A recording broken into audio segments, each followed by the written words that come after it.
and well met, traveler. Sup? It's Talking Simulator. Just in case you didn't know from the stream title or the VOD title. Hello, YouTube. Mm-hmm. Hi. Welcome. I am Cameron. Oh, and I'm Corey. And we're gonna simulate some talking for you today. As much as we can. Yeah, we might have to emulate some talking at some point.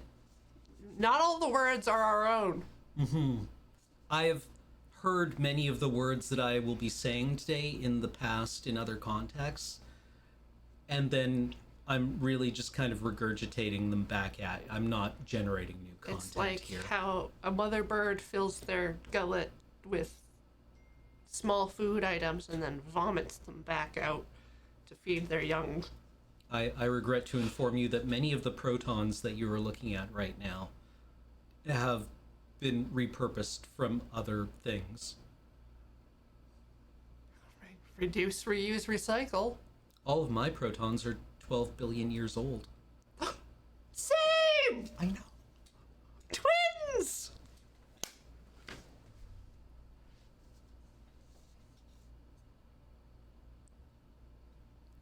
Man, that's actually kind of huge.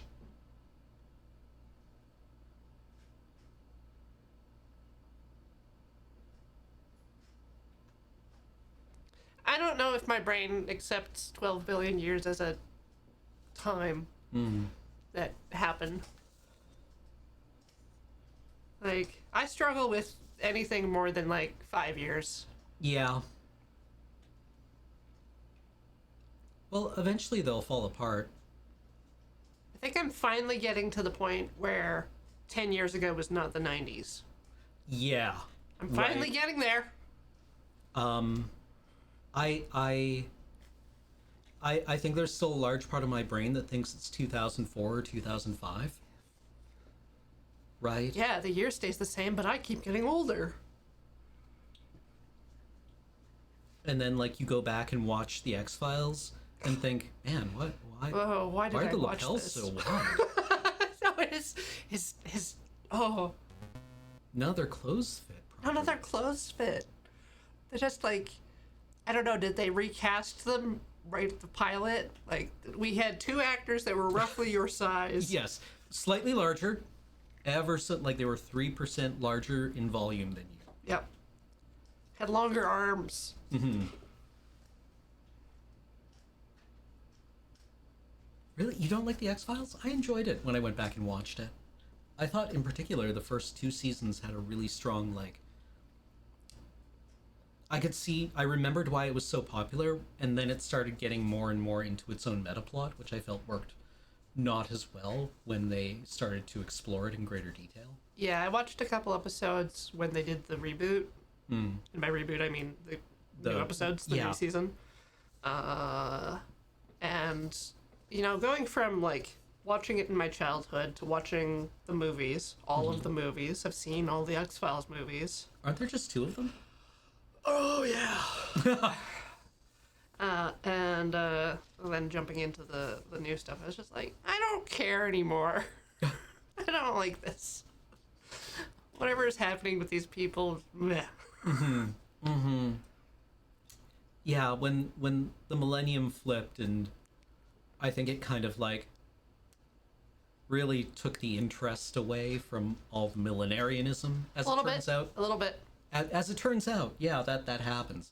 And that only happened 3 or 4 years ago, so you'd think it would still feel fresh and interesting, but it didn't. 3 years ago in 2001, something happened.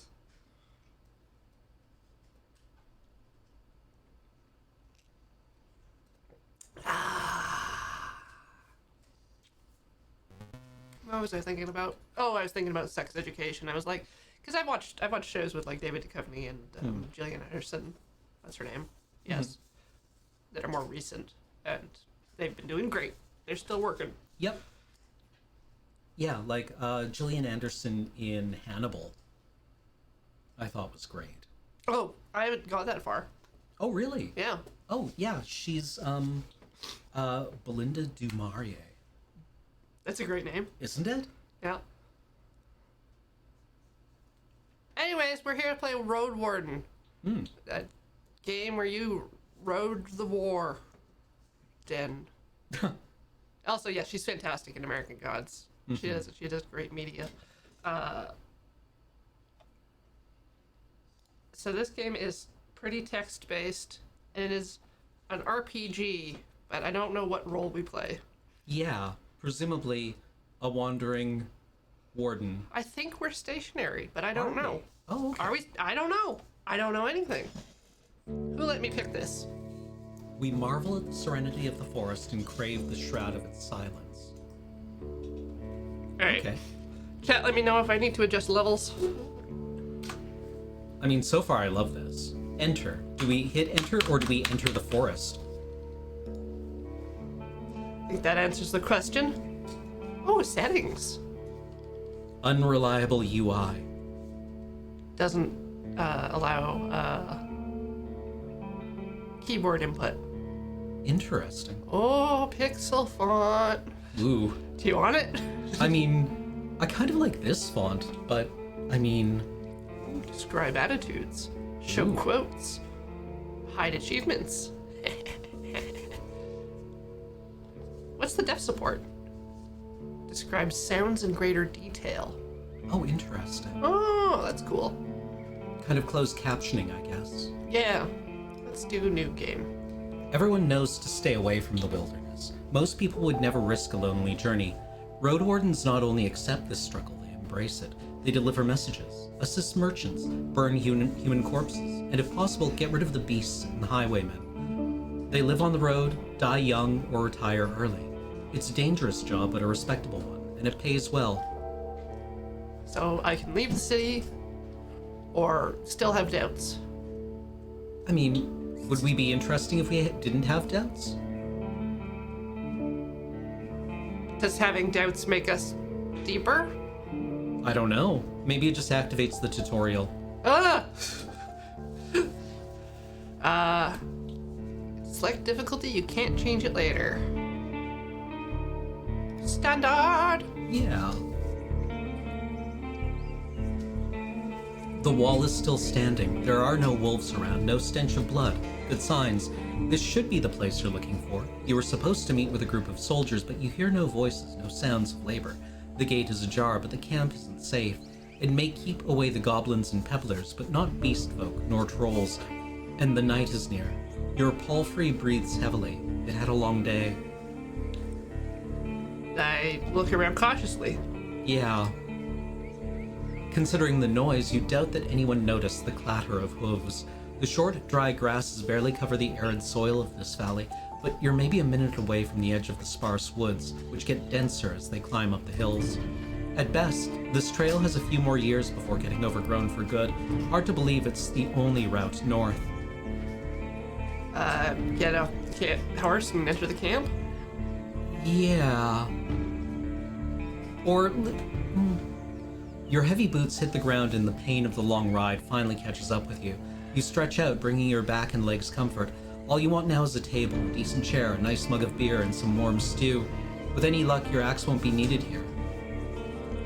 So the UI says take care of yourself. If you're hurt or exhausted, some actions won't be available to you. The weaker you are, the higher the chance you'll die in combat. Okay. So there's combat. It's half an hour before dusk. We've only got 4 health. We just rolled a D&D wizard. I approach the gate ready to walk in. If it's a military camp, it doesn't look the part. Plenty of wasted space. The fire pit is cold. 2 people are sitting at the table, tired and disheartened. They're looking in different directions, paying no attention to one another. One of them is holding a cup. Why is this different color? Oh, okay, I walk towards them. It takes them a few breaths to glance in your direction. The first person greets you with a wave of his hand. There are bags under his eyes, and his beard is messy. Despite his simple shirt, he's wearing durable, decent boots. A mace with a head covered in iron hangs at his side, but he doesn't reach for it. And the other person. Just like you, she's wearing a gambeson, but hers is a bit loose, as if she took it off a corpse. Her head is shaven, as if she's protecting herself from flesh-eating bugs. Her eyes are weary, yet kind. She smiles. Considering the squad was sent here half a year ago, these 2 surely look the part, though there should be more of them. 8, you believe. Ask about their lieutenant. Yeah. You wonder how to phrase your question. So... friendly, playful, distance, intimidating, vulnerable. Should we just cry at them? I mean, we could.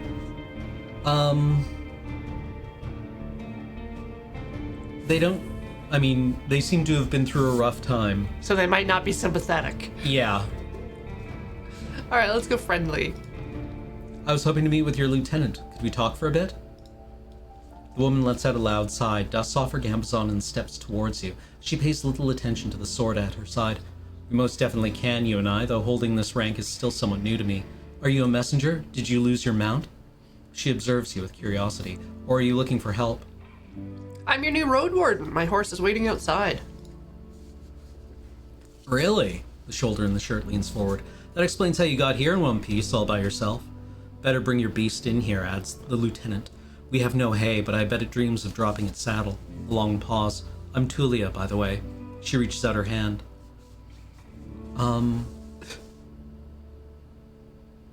It may be a trap. We're not that paranoid, are we? I don't think so. Shake her hand and introduce ourselves. Okay, what's our name, chat?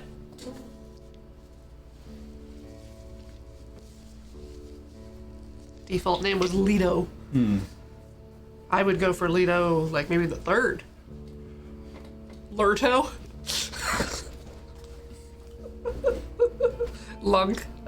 Slaps Mackenzie. Okay, I'm gonna go Lurto, but I'm gonna spell it my own way. Yeah, I like that. That's clever. Her grasp is confident. The shake is slight. Just keep your horse away from the tent. She steps away. We don't need to smell its dung. Ah, there's this one issue. The soldier in the shirt also rises to his feet. We've no tent to spare. You'll have to use a blanket or something. No problem. I enjoy observing the stars. You walk through the gate. Your mount looks around and snorts anxiously. Not many humans could ride a horse. It's not only taller than you, but also bulky, as heavy as it is strong. You can get in the saddle within a single breath, but most people wouldn't know where to even begin. From every side, it's a wall of flesh. Horses were brought to the Dragon's Woods from the conquests in the south. They can trot for a long time, but won't outrun some of the local monsters. Your palfrey needs you to survive, but without it, you too would be lost. How big is this horse? I mean, it sounds like a big war horse. Sounds like a big horse.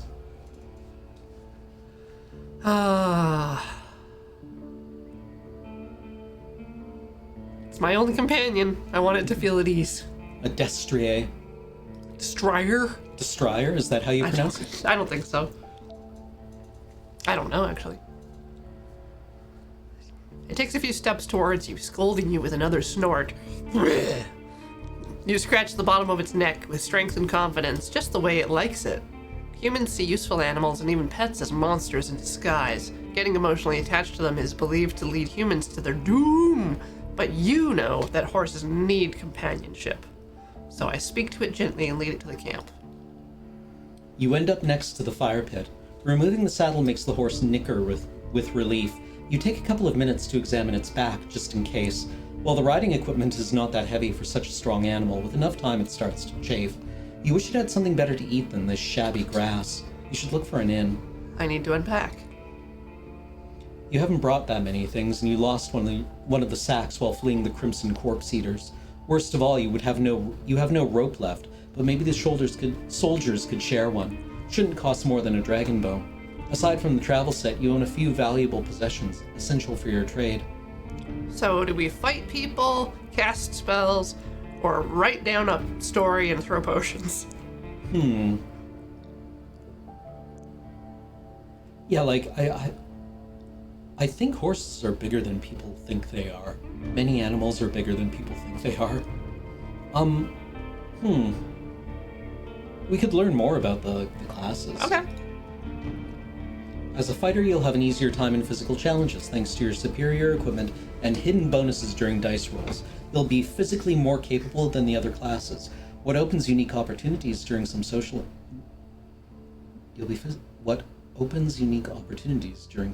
interactions. Interesting way of phrasing that. It's the best class for RPG beginners. The fighter's weakness is their reliance on physical strength. Your special abilities won't be available to you if your vitality points drop to 0. The mage uses Pneuma, a versatile but limited pool of energy points that can be spent to cast a few humble spells. Magic won't protect you better than a sharp axe, but as a mage you'll be able to heal faster while resting, detect magic in a mysterious area, distract a beast with a simple trick, and find common tongue with other magic users. Using the mage's power too freely will result in having no Pneuma left when you need it the most. The scholar will know more about the world's mysteries than you, helping to take advantage of some unusual situations. Your character will impress the locals with its knowledge, and you'll be able to read the sparse written clues without anyone's assistance. Scholars struggle with combat more than the other classes, but with enough carefulness and exploration, you'll gain access to alchemical mixtures that will help you escape from many dangerous situations. Magic. Magic? Magic. Okay. You unpack and inspect your belongings. Your water skin isn't pierced. The spare clothes are still here.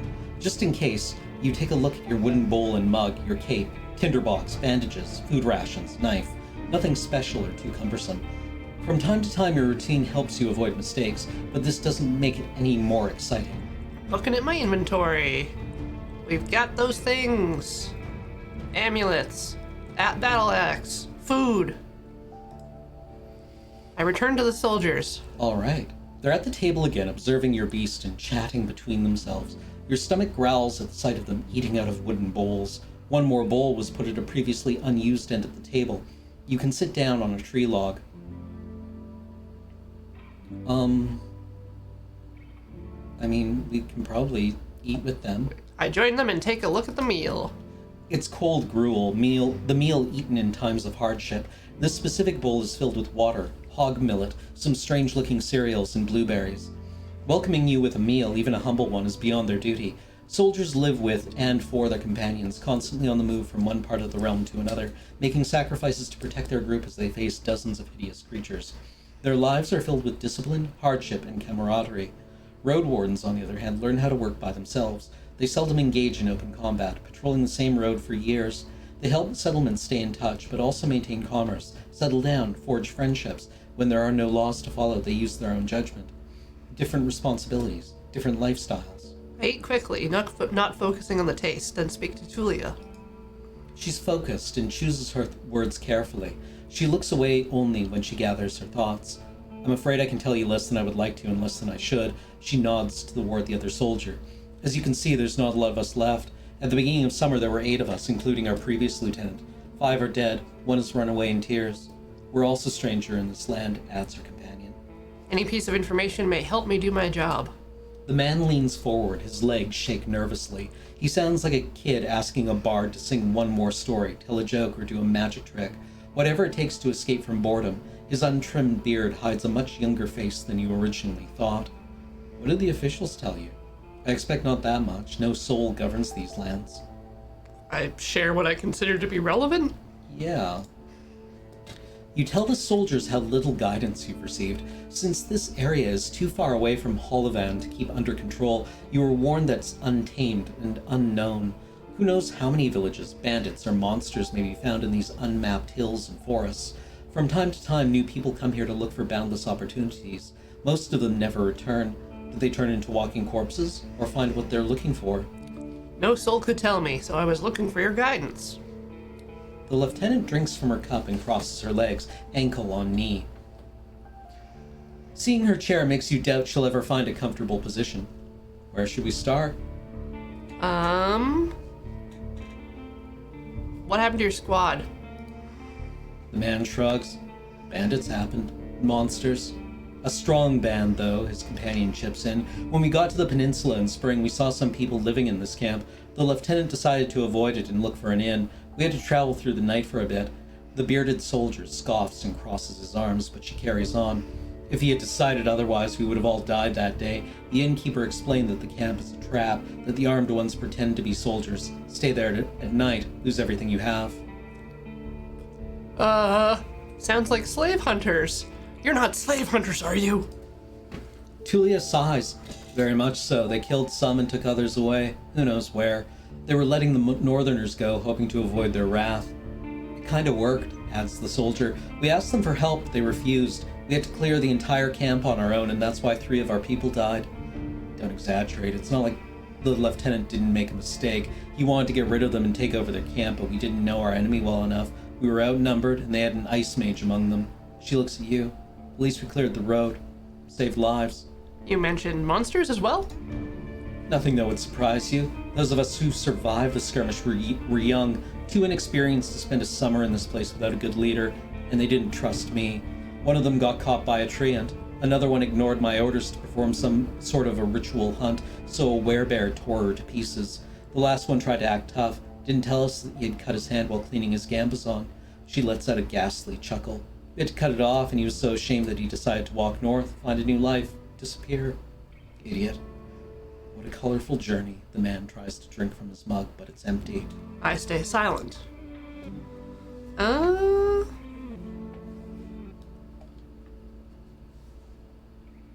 What should I know about the peninsula? Yeah.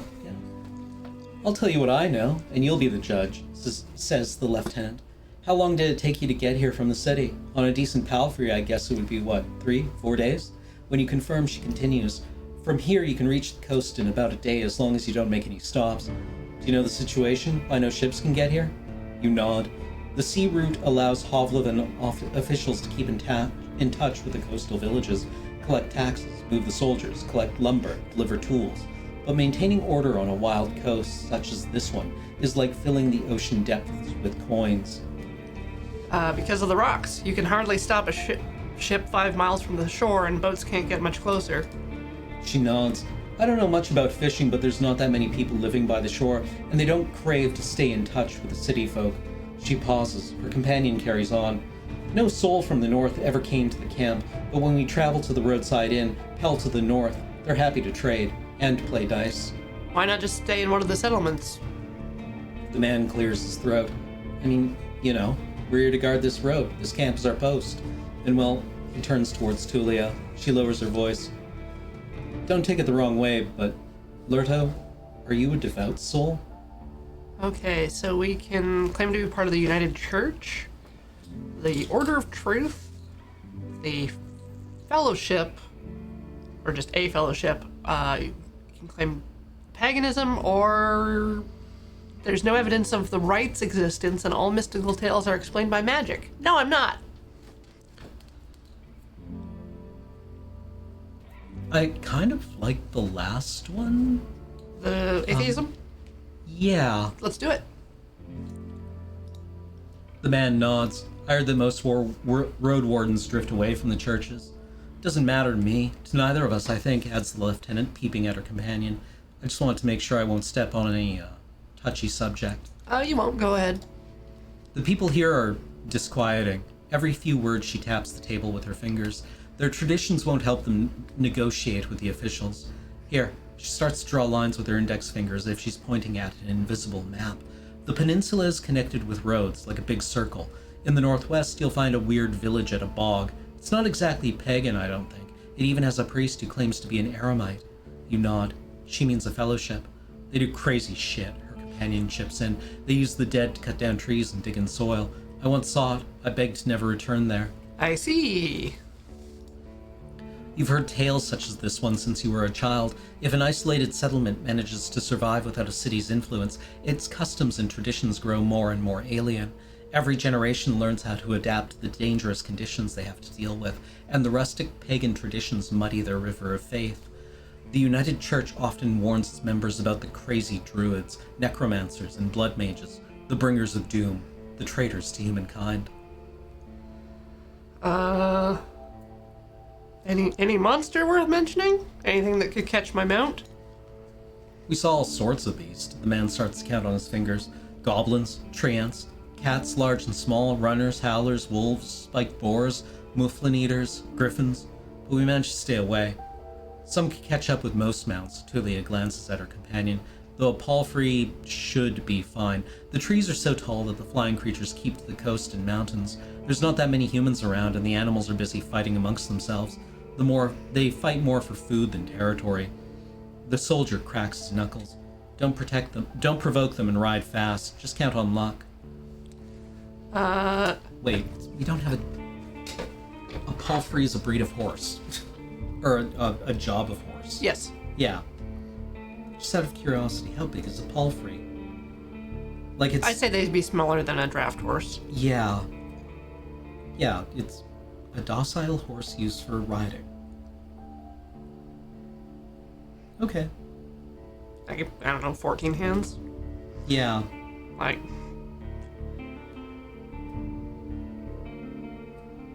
Yeah, because a destrier? Yeah. Destrier? Those are the big ones. Yeah, that's for like charging. a knight's horse. Yeah. Yeah. Like, eat a lot, just... Muscle. Wall of muscle.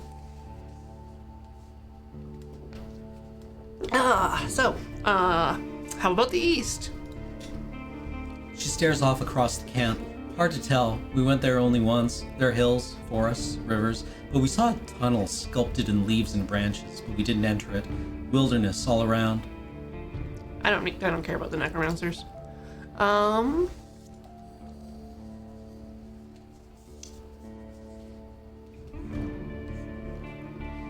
Any ideas what happened to the previous Roadwarden? Yeah. Tulia takes a deep breath. Aren't you a bit late for a rescue mission? We haven't heard from him for almost half a year. The soldiers speak for a bit between themselves, trying to get their story straight. They confirmed that he had stopped by their camp a few times, but stopped showing up at all in early summer. The bearded soldier starts to scratch the table with the tip of his knife without looking at you. I don't remember his voice. Always busy, drowning in things to take care of. He would sit somewhere, sharpen his sword, fix his loud mail, clean clothes, write notes on the wax tablet of his. Yeah, and leave at dawn. Unlike us, Asteria never gets bored. Tulia lets out a joyless chuckle. He's secretive, but some of the locals speak about him warmly. Maybe he just doesn't like us. Sounds like you're not sure if he's dead or not. If anyone knows, they won't tell us. Maybe someone is keeping him in a basement. The man carves with passion. We haven't seen him or his saurian. Something ate them, I bet. The officials have hired you, right? They don't expect him to return. Richer road wardens often use four-legged meat-eating saurians as their mounts. They have to be tamed and trained since they're hatching, but unlike horses, can easily defend themselves from many monsters. At least your palfrey is fast and reliable and won't suddenly sink its teeth into an innocent passerby. I could ride a dinosaur? We can ride a dinosaur. Do you know what he was looking for? Maybe he left you a message. Neither one of us has had any insight into his dealings, says Tulia. My predecessor left me no clues. We also took a look at Asterian's stuff. Wait, she raises her open palm. I almost forgot. She stands up and heads to a nearby tent. He has kids in a village near Hovleven. I was planning to take all his things there. A pouch, second spear, decent bow, some potions. Quite a treasure. She glances at you. But I would much prefer to bring them the truth about their father. So you want me to find out what happened to him in exchange for his stuff? Here's the catch. She dusts off the hilt of her sword. We've hired a messenger to ask the commanders for further orders. Since she hasn't returned and you know nothing about her, she either ran away or something happened to her. She sighs with resignation. We are meant to stay here until fall. What do you think? Come see us, then tell us what you've learned about the man, and we'll get back to Hovleven together? You think about your real mission. You were planning to return to Hovleven in the early fall anyway. If he's still alive, I don't think he's going to be happy about me taking away all of his possessions. True, but he's considered dead. I doubt he'd begrudge you anything. And who knows, you may just find a shell lying on the roadside tomorrow. He wears mail, uses a spear mostly, maybe 5 feet tall but stout, long red beard, short hair, pale face, rarely smiles. She glances at her companion, but after he adds nothing, she sits down and stretches out her legs. So find out what happened to him. Dead, alive, left, just let me know. I've lost my rope. Could you spare one? You're in luck. She heads towards one of the crates and moves aside a large linen sack revealing a rope. She brings it back and nonchalantly sits on her chair. Take it. I was planning to leave it behind. I take a closer look. A fine rope. I take it and offer some food in return. Sure, yeah. Tulia leans forward and rests her forearms on her thighs, looking down with clasped hands that meets your eyes. I'd normally refuse, but we need some decent food. Every day I'm searching through our groats, looking for worms and putridity. We forage, but it's not a great spot. Some food rations will brighten up a foggy day. For now, you leave the rope on the table. I'm ready to leave. Sure. I know everything I need. Are you sure? Says the bearded man. We may not be around the next time you come here. We should prepare for the night anyway. I agree. Tulia sighs with relief. And you may do better than Asterion did. Stay vigilant. She winks at you, shattering the mask of a soldier. Thank you for your help. One more thing, if I can. The bearded man approaches you. Can you take the first watch? Splitting time between 3 people makes a great difference. You think for a moment. To fully rest, you'd need a good sleep. Are they going to rob me? I mean, they could have by now. Sure, leave it to me. Fabulous. He pats your shoulder. It should be calm at least before midnight. Wake me up in a few hours or even earlier if anything happens. I smile, happy to do my part. You go to the barrel and splash water on your face, which makes you even more aware of how much you need a bath. After the night, it will only get worse. Your horse is already napping, still too anxious to lay down. So we have an appearance. Interesting. Shield. Okay. I prepare for my watch. The soldier in the shirt is eager to guide you. Just observe the area. There's plenty of griffins around, though they won't try to jump over the palisade. Probably. Better watch out for the apes. They climb up and carry out any food they can find. And there's this one really loud were-elk that keeps smelling the wall, though it has never tried to get in. He points at a gate. The lieutenant and I will block the entrances. They're quite heavy, so if anyone comes here looking for shelter, better call us to help you out. And if someone is being chased by wolves or anything, better throw them the rope instead. He scratches his head. If it gets cold, feel free to make a fire. And the best place is on the watchtower. You may want to put a blanket there or something. Watchtower, question mark? He gives you a long, puzzled look. Oh, here, he points at the pile of crates. Just climb up to the tallest one. You'll have a great view at the northern side, the more dangerous side. And also, I know you're tired after all that riding. He points to the tent on the other side of the camp. I can handle a couple hours sleeping on the ground. If you wish, go there after me and rest, just this once. At least have a pallet inside. Thanks a lot. You put your blanket on the tallest crate and sit down. The night is warm, but the sporadic summer breeze brings gentle refreshment. From time to time your back aches, and you have to force yourself to keep your eyes open. The light of the moon helps you focus on the tall grasses. For most of the time, you spot smaller critters and birds, but there are exceptions. At one point, you see 3-horned deer trying to challenge one another.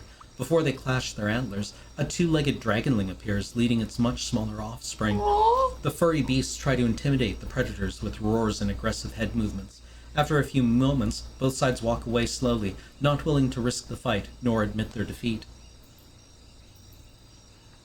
Yeah, okay, I'll admit that I didn't flinch at were-elk, but that's because of Dwarf Fortress, where everything can be a were anything. Yeah.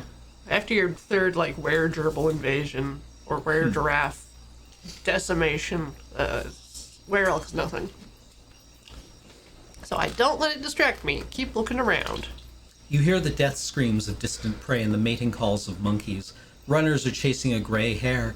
A group of musk oxen lazily chew the grass, preparing themselves to sleep. A dusk fox is running together with a lynx, making playful screeches.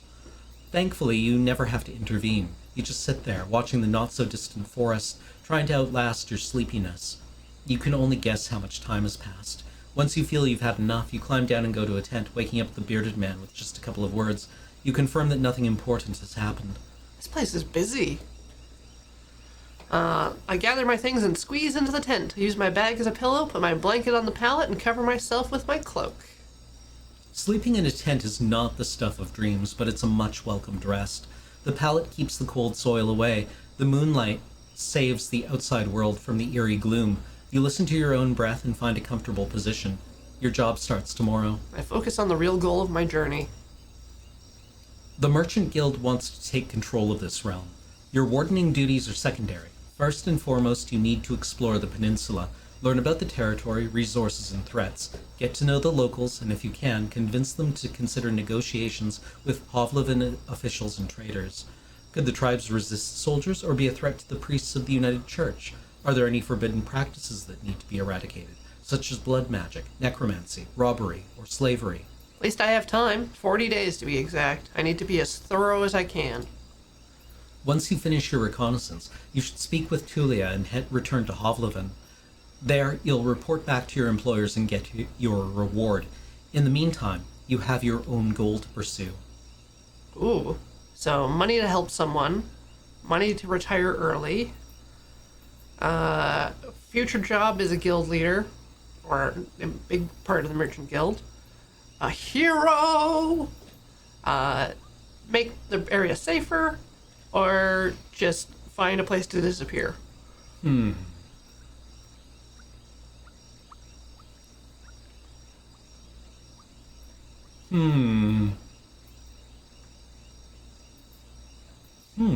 Okay, interesting.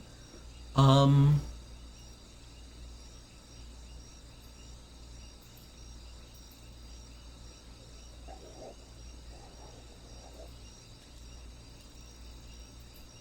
Early retirement, living the dream. sure, yeah. Your half asleep senses are catching the sounds of the wild forest. Your instincts keep you alert and anxious, though the pleasant, humid late summer air evens it out slowly. You're thinking about your goal, but you need to gather your strength. All I can do now is rest. So I have to hit the sleep button. Sleeping in a tent. You can spend the night in a borrowed tent. It's nothing special, but it will protect you from wind and rain, and the ground won't be painfully hard nor cold. So we don't heal. Our magic fills up a bit. We lose 2 hunger, and we lose some cleanliness. Yeah.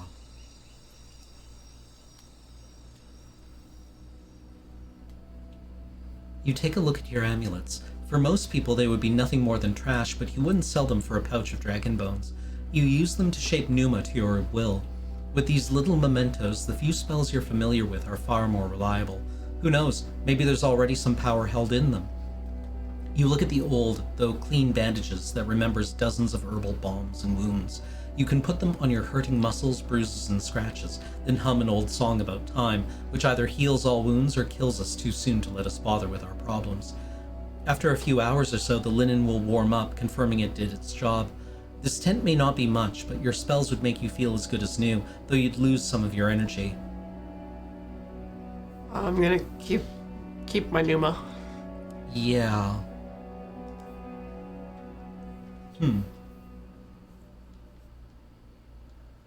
You're woken up by sunlight, well rested and ready. Without haste, you gather your things. After only a couple of breaths, you noticed a weird smell, like a roast. No, burning meat. Burning rotten meat. Disgust crawls into your consciousness. You exit the tent. Your horse is looking around nervously. Your bags are where you had left them. You see an open gate. I go outside and see what's happening. Both soldiers are standing near a humble pyre. The man in the shirt looks at it contemplatively. Tulia is the first one to address you. Lurto, she greets you with a nod. We use the horse's manure for the flames, so don't worry about cleaning it up. You see a corpse among the flames. It's impossible to tell if it belongs to a male or a female, but it was an adult. The burning process won't be over for a couple more hours. Traveler or undead?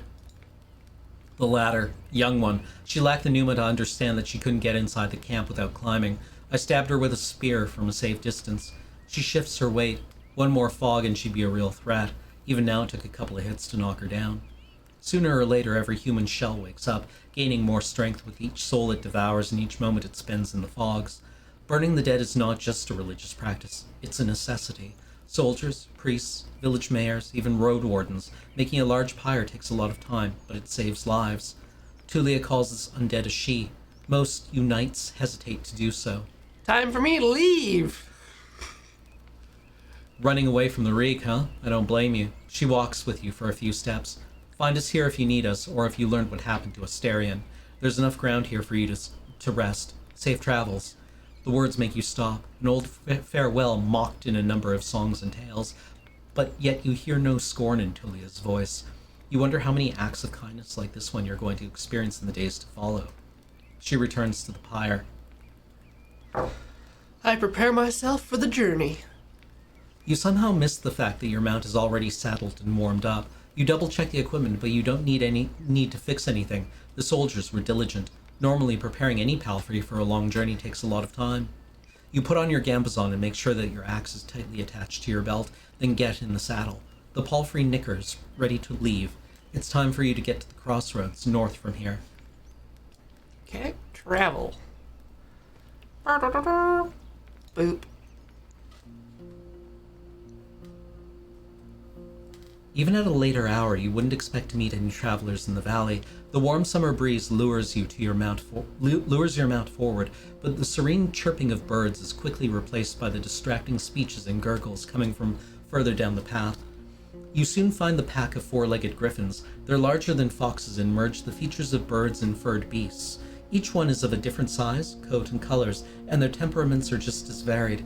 Their fronts are covered with vivid feathers, while their rears have darker fur. Their wings are massive, making them impressive jumpers, but they're too heavy to fly. About 24 beasts are yelling, brawling, and chasing each other around, blocking your path. On the road? Come on, no one yelling car? Like, get out of here, kids. I consider my options. You can't enter the forest blindly. If these or other creatures were to chase after you, the thicket would be disastrous for your horse. There are reasons why travelers stay as close to the roads as possible and why adventurers move in groups. Usually, the safest approach would be to stay where you are and just wait for the pack to get hungry. It may, however, take up to a couple of hours. You're thinking about your conversation with Tulia. You've got a lot to do and time may be of the essence. Alright. So I can check to see what kind of spells I have access to. I can try to scare them with magic. I mean, our other option is to ride through them or wait them out. Yeah, and this only costs us 1 of our 5. Yeah. You grab one of your oldest amulets, a pendant made of leather and a single dim pearl. The little sphere is covered by cryptic engravings, but if there's any special meaning behind them, you are never able to find out what it could be. Holding the pearl between your fingers, you feel the pleasant, familiar warmth. The spell you are about to cast is not much more than a mere illusion, but you take a couple of breaths, trying to minimize any risk of failure. The pneuma leaves your shell, formed into a white ball that you barely comprehend. When it falls next to the griffins, for a couple of blinks it emits dazzling light. The animals squeak and snarl, fleeing in multiple directions at once. The road is now clear. I ride forward and enjoy the touch of my pendant. It cools down slowly. Ah, the touch of a pendant. Do you remember how much pneuma we recovered at night? 2. 2? Okay. The road splits. According to what the soldiers have told you, you may find a safe inn by turning left. The forest to the right is lush and the trail overgrown. Kids used to have this song. How did it go? The harshest pathway leads to the dragon's lair. Those who search for treasure, do you truly dare? The signpost in front of you doesn't make your situation much clearer. It was put here by someone who can't write, for folks who can't read. Covered in old red paint, it points east. Blood there, as people say. Danger to be found. There's not a soul to ask for guidance. I look at my horse. What's the horse's name?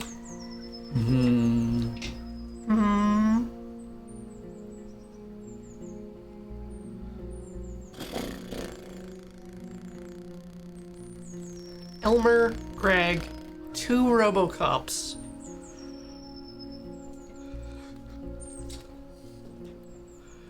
Chat. Name it Chat? Yeah. Chat. Chat. It's fancy. Quite. Chat is peaceful as you stroke its mane. Maybe it can't help you choose a path, but you've spent many years together. Happy to go on, it takes a couple of steps forward. Excuse me. You spot a few berry shrubs and wild cabbages, but they still need at least 2 weeks to gain maturity. Time to make a turn. Wait. Oh, I have to travel, yes. Okay, so if we go left, there's an inn. Yeah. But if we turn... So do we want the inn at the end or at the beginning? The beginning. The beginning? Okay. I could go around west and loop, maybe? Yeah, and I assume that by the time we come around, those berries and cabbages will be ready to be picked. Chat trots with ease, unbothered by the few branches covering the beaten road. The bird songs and distant howls draw your attention to the forest, which gets sparser and brighter.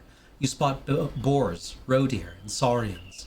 The sight of a nearby wolf pack worries you, but once you push your hips forward and your palfrey enters a canter, the beasts don't even begin a pursuit. The speed alone will protect you from many dangers. You notice a stone tower, taller than the trees. This must be the inn I've heard about. Inns like this one fit the regions traveled by merchants, but you wouldn't expect a place of this size in a forsaken peninsula. The stone and lumber must have been transported from far away, and the workers, guarded by expensive mercenaries, surely lived for many seasons in a primitive hamlet subsisting on salted supplies. There are seemingly no cracks in the walls, and the building was whitewashed only a few years back. The road is wide and beaten. Dozens of souls could hide, if not in the buildings, then at least in the yard. The expenses and labor put into this fortress were worth many trading ships. 3 armed people are on the ramparts, though you only see what's above their waistline. They're leaning on the parapet, right next to the gate, and you think you notice a glimpse of a smile. They wear gambazons. Each one of them died differently. Yellow, green, and linen gray. I approach the gate. A woman in yellow armor leans forward. She has long, curly, disorderly red hair, pointed in every direction possible. This combination of colors doesn't work at all. In the woods, one would have to shout to draw this much attention. There's still a fair distance between the two of you, but she speaks loudly. I hadn't seen a horse for years now. I just said that it's weird to see such a large jackass. Her voice is young and strong, with an accent that reminds you of the villages spread around Hovleven, but no jackass would wear a saddle, I'd say. She exchanges a few words with a male guard wearing green, giving you time to move closer. Well, this one here says there really are donkey saddles. Say, traveler, how hard is it to ride a horse? Welcome, raiders! Yeah, welcome. Welcome, Sea Chat. How hard is it to ride a horse? It's so hard! I mean, what are the options? Friendly, be supportive and cordial. I mean, we could try to joke. We can try to joke. Jokes are often successful. I wouldn't believe it. The lessons were a pain. You get off your horse and intimate the silly walk from that day that followed your first long journey when your whole shell was crying. You illustrate the pain as you move your hand from your back to hips, then thighs. In return, the guards tell you about that time when they had to carry their friend with bitten off legs for 3 days straight through the heart of the woods. Meanwhile, the other guard opens the gate.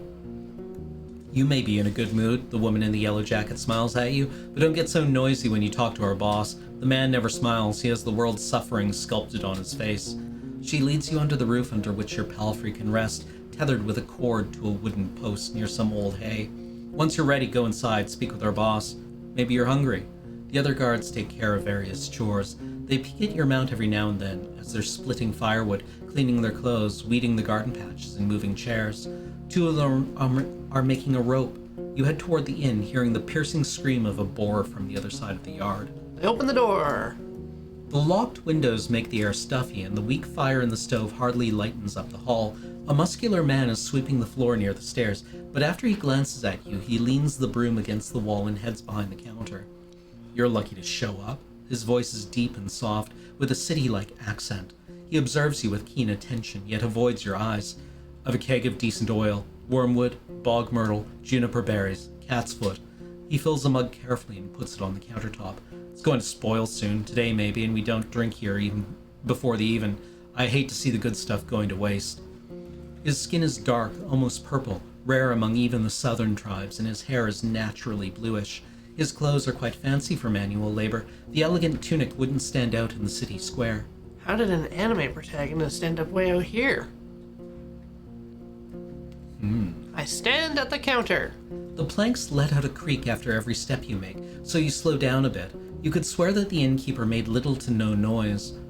Here you go, he pushes the mug forward. But just so you know, my pelt of the north doesn't belong to Hovleven.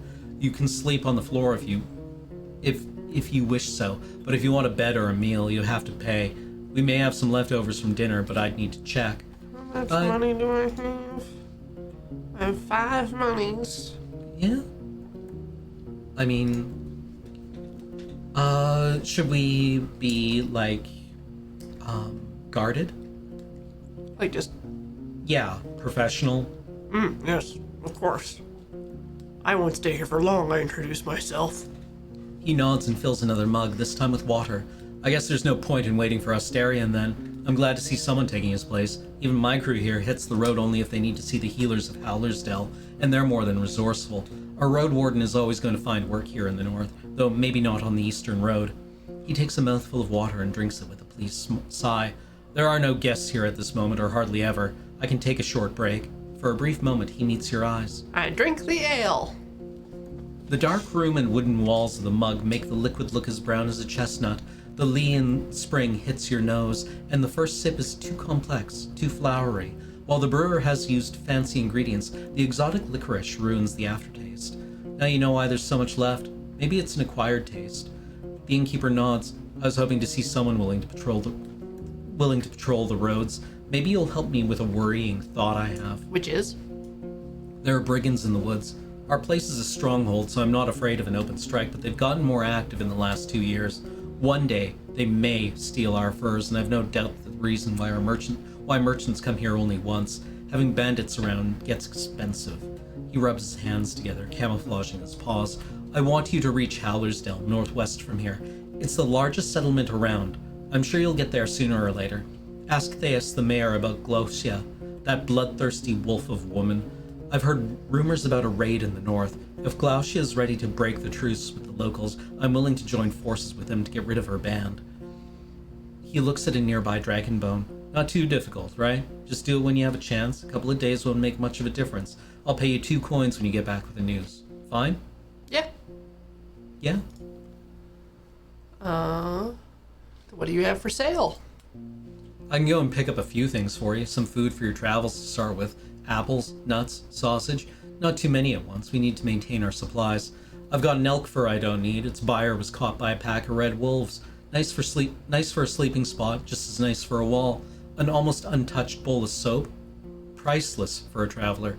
You can't tell if he's being sarcastic. Made of fine oak ash. Strong, though you should have some better supplies before you start your own bathhouse. After you mention you'd like something more useful on these roads, he looks down. I don't have any blades or armor to spare, but if you pay well, you can take one of our crossbows and a bunch of quarrels, a yew bow, wool cords, and the trigger needs just a little bit of oil. It's as good as you can get without soaking it in magic. Takes a bit of muscle to draw, but even a 16-year-old could handle it. I won't sell it cheap, but I'm ready to give a discount to a helpful ally. Let's look at this. All right, food rations. Yeah. Yes. We only have 5 money. Well, now we've got rations. Yeah. I kind of like the box of soap. Oak-based balm that burns skin in longer contact. Such a lie. All right, that's good. Yeah. I can buy arrows. Yeah. Right? I'm looking for Asterion, the previous Roadwarden. Are you now? He goes to the table and invites you to sit down with him.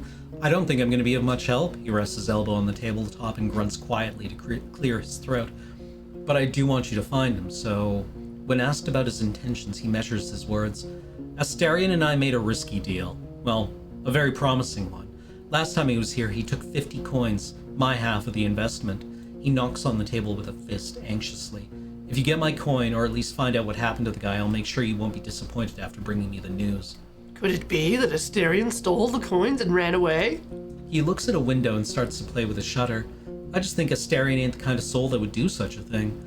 For him, it wasn't much of a fortune, and I'd risk saying that he had earned my trust. Not only mine, you know. It's easy for a Roadwarden to make connections. He always had places to go, things to take care of. He rubs the table with his thumb as if trying to clean an invisible stain. I've asked travelers. I've sent a couple of my pals to find him. No real news. I know he stayed in White Marshes for a day and was meant to do something for the people there. It's a village in the northwest. Just stay on the main road until you reach the bogs, then enter them. You may get there before dusk. So let me know once you find anything, and we may yet return to this whole investment thing. I'll think about it. Leftovers? We are very low on food. Yeah, I feed them to our boar. I won't give them away for nothing. He tells you to wait, then leaves the building for a few minutes and returns with a wooden bucket and a long stick ending with a hook. Go through the gate and turn left. You'll see a bunch of bushes. We need some berries. Bring me a bucket full. You'll be done in half an hour or so. Your horse could use a nap anyway, and I'll prepare something to fill you. The hook is not made of metal or wood. It's a long, curved claw, almost black. All right. The tools are cold, not too heavy. You notice a pair of thick gloves at the bottom of the bucket. Ah, the berries are not a problem, the innkeeper smirks. Unlike the snakes, better scare them away with a stick or move them with a hook. And protect your hands. The little ones won't eat you, but don't get bitten. I'm sure you know how to be patient. All right, I'll go do that. Forage for berries. The innkeeper knew what he was talking about. You put on the gloves and look through the bushes from a safe distance. It doesn't take long before you notice the first serpent lying on a rock somewhere in the thicket. The creatures are not that large, and even if some of them hiss at you or slither closer, the jabs of the hook keep them at a distance. You don't know much about these berries. They are round and reddish. You wouldn't trust such color even if you were looking for food in the wilderness. The plants don't have thorns, but the leaves are harsh, so you make sure to thoroughly cover your skin with your clothes. You have to look through many bushes to fill the bucket, but the presence of insects and snakes doesn't allow you to relax. Alright, I go back to the inn. You've returned to the courtyard. 2 of the guards are participating in a friendly skirmish. Their wrestling is accompanied by a crowd. I enter the inn. The locked windows make the air stuffy, and the weak fire in the stove hardly lightens up the hall. The innkeeper is sitting at a stove, cleaning a set of metal tools and ladles. So, you again. Need anything? I put his fruits on the counter. Kabam! Great. He peeks inside the bucket. I've got cabbage stew with a few goose chunks for you. I'd serve it even to merchants if there were any around. The meal is warm and filling. It's well seasoned and not overcooked. And like I've said, I rarely have food to spare, but feel free to ask if you ever stop by. You may be lucky, and I've been cooking my whole life. Thanks. And how did that old hook of mine work out for you? I see you still have your hands. Give him the hook. I'm fine. He takes the tool from you and nods. Need anything else? Any rumors worth sharing? He crosses his arms. I don't like to talk about people who ain't nearby, but you know what you're doing. Who are you wondering about? Tell me about... So I can just type in a question or a subject. What about the soldiers, Tulia? Tulia. I ain't seen Tulia in quite some time. Since her squad vanished in the fog, she's been careful. Glad to know she's still alive. She's too inexperienced to lead others to battle, I think. He shrugs. Like most people, she needs to follow others, but she already knows that. There's nothing worse than a fighter too stupid to limit their ambitions. Let's change the topic. Peninsula. Well, yeah. Should we take a break first? That's a good idea. All right. I think it's time to take a break. All right, chat. We'll be back in like 5-ish minutes. See you soon.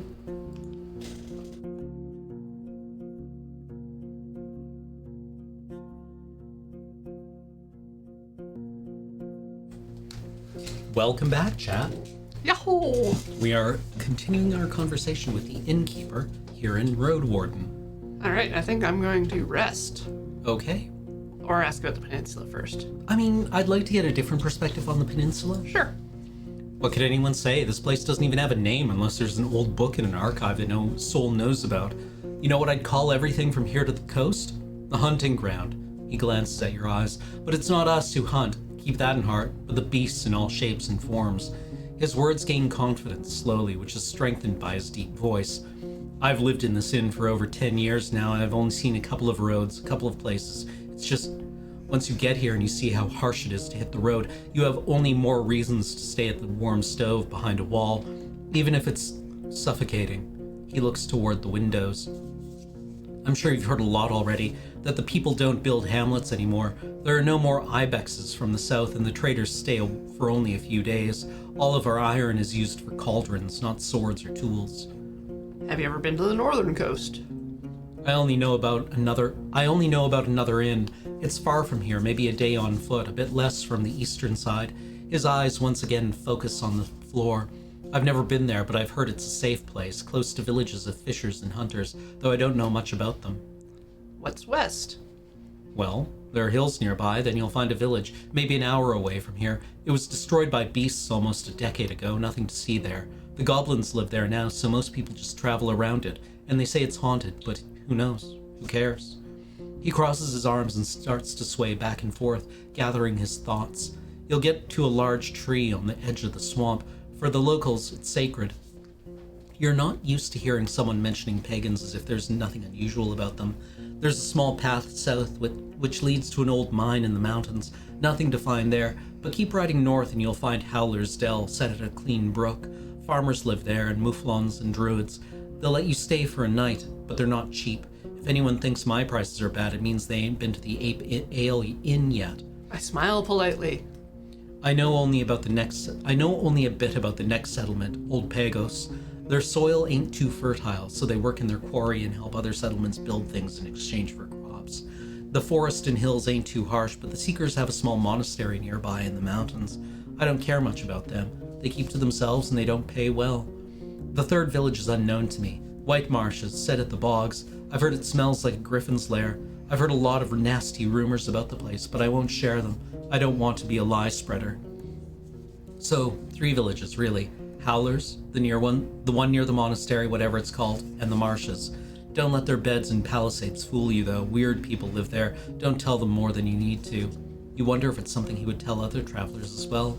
Are the eastern roads as rough as I've heard? Pretty much. Don't leave the main road, I'd say. Not so far from here you'll find an old dolmen. A few of my people had to spend a night there, and monkeys stole food and gods from their bags. It was their fault. One of them had fallen asleep in the middle of his watch, but you know. The eastern forests are wild. The roads are rough. Almost no soul lives there. Sorry, I need to step away for a few minutes again. Okay. Carry on. One day all these roads will be swallowed by the trees again. The furthest my team has ever gone was the home of the Enchantress. Just stay on track until you reach the crossroads right near an abandoned watchtower. From there, turn east. You'll recognize the place. It's a nice home in a lonely meadow, surrounded by a wall. He turns toward the closed window, then at you again. Kinda like our walls, but simpler, without coating. She lives as a hermit, Eudocia. I don't even know how she survives there, but if you don't have decent coin, you won't find much there. So, back to the crossroads. If you turn left instead, you'll see a road. People stay away from it. It connects the tower and the monastery, a shortcut between the 2 sides of the peninsula. I was warned by the locals not to use it. It already belongs to the beasts.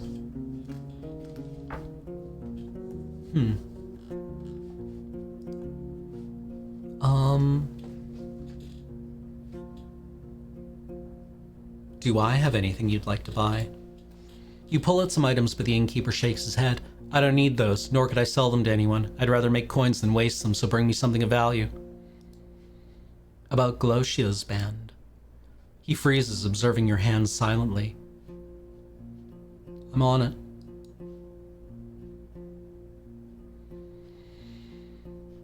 Well, all right.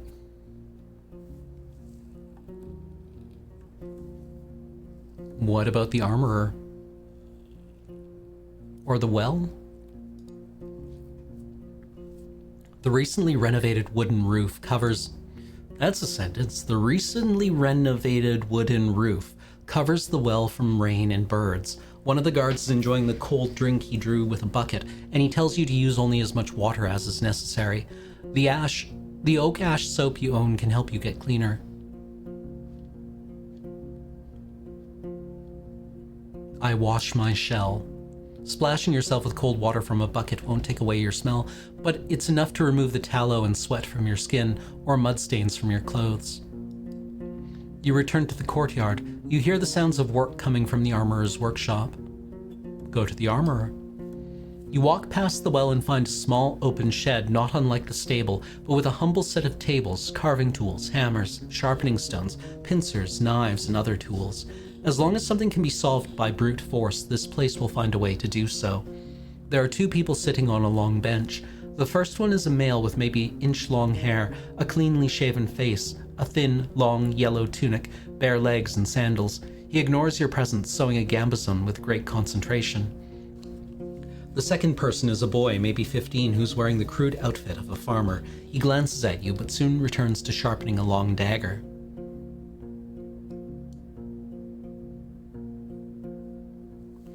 The man raises his head, but it's the boy who speaks, focused on his task.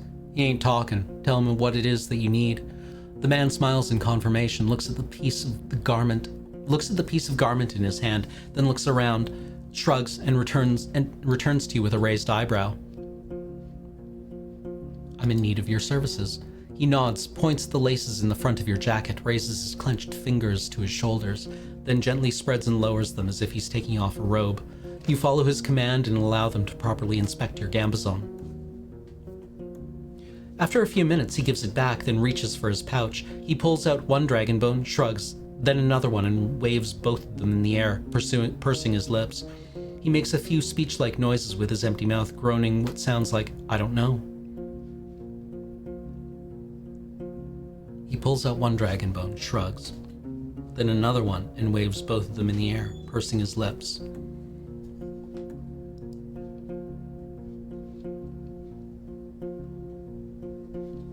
Yeah, let's get our Gambazon repaired.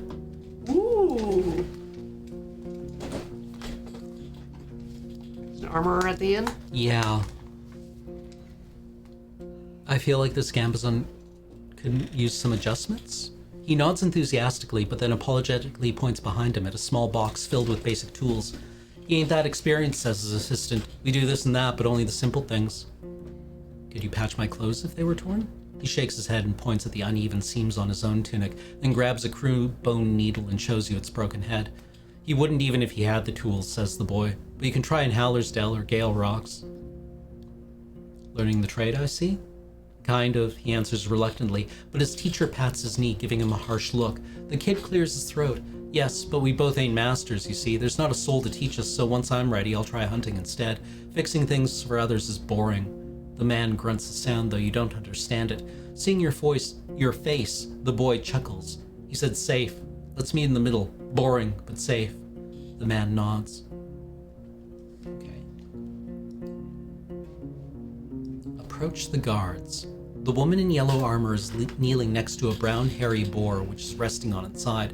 The beast is not as large as the dark ones from the forest.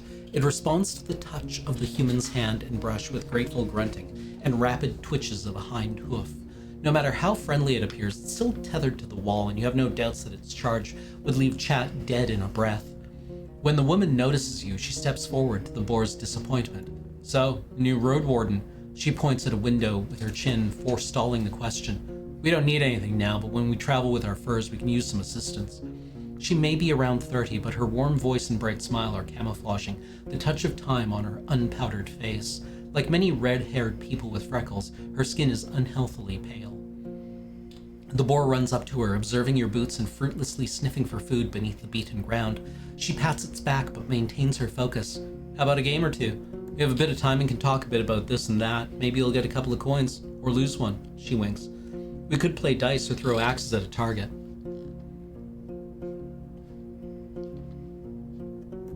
Do you want to try?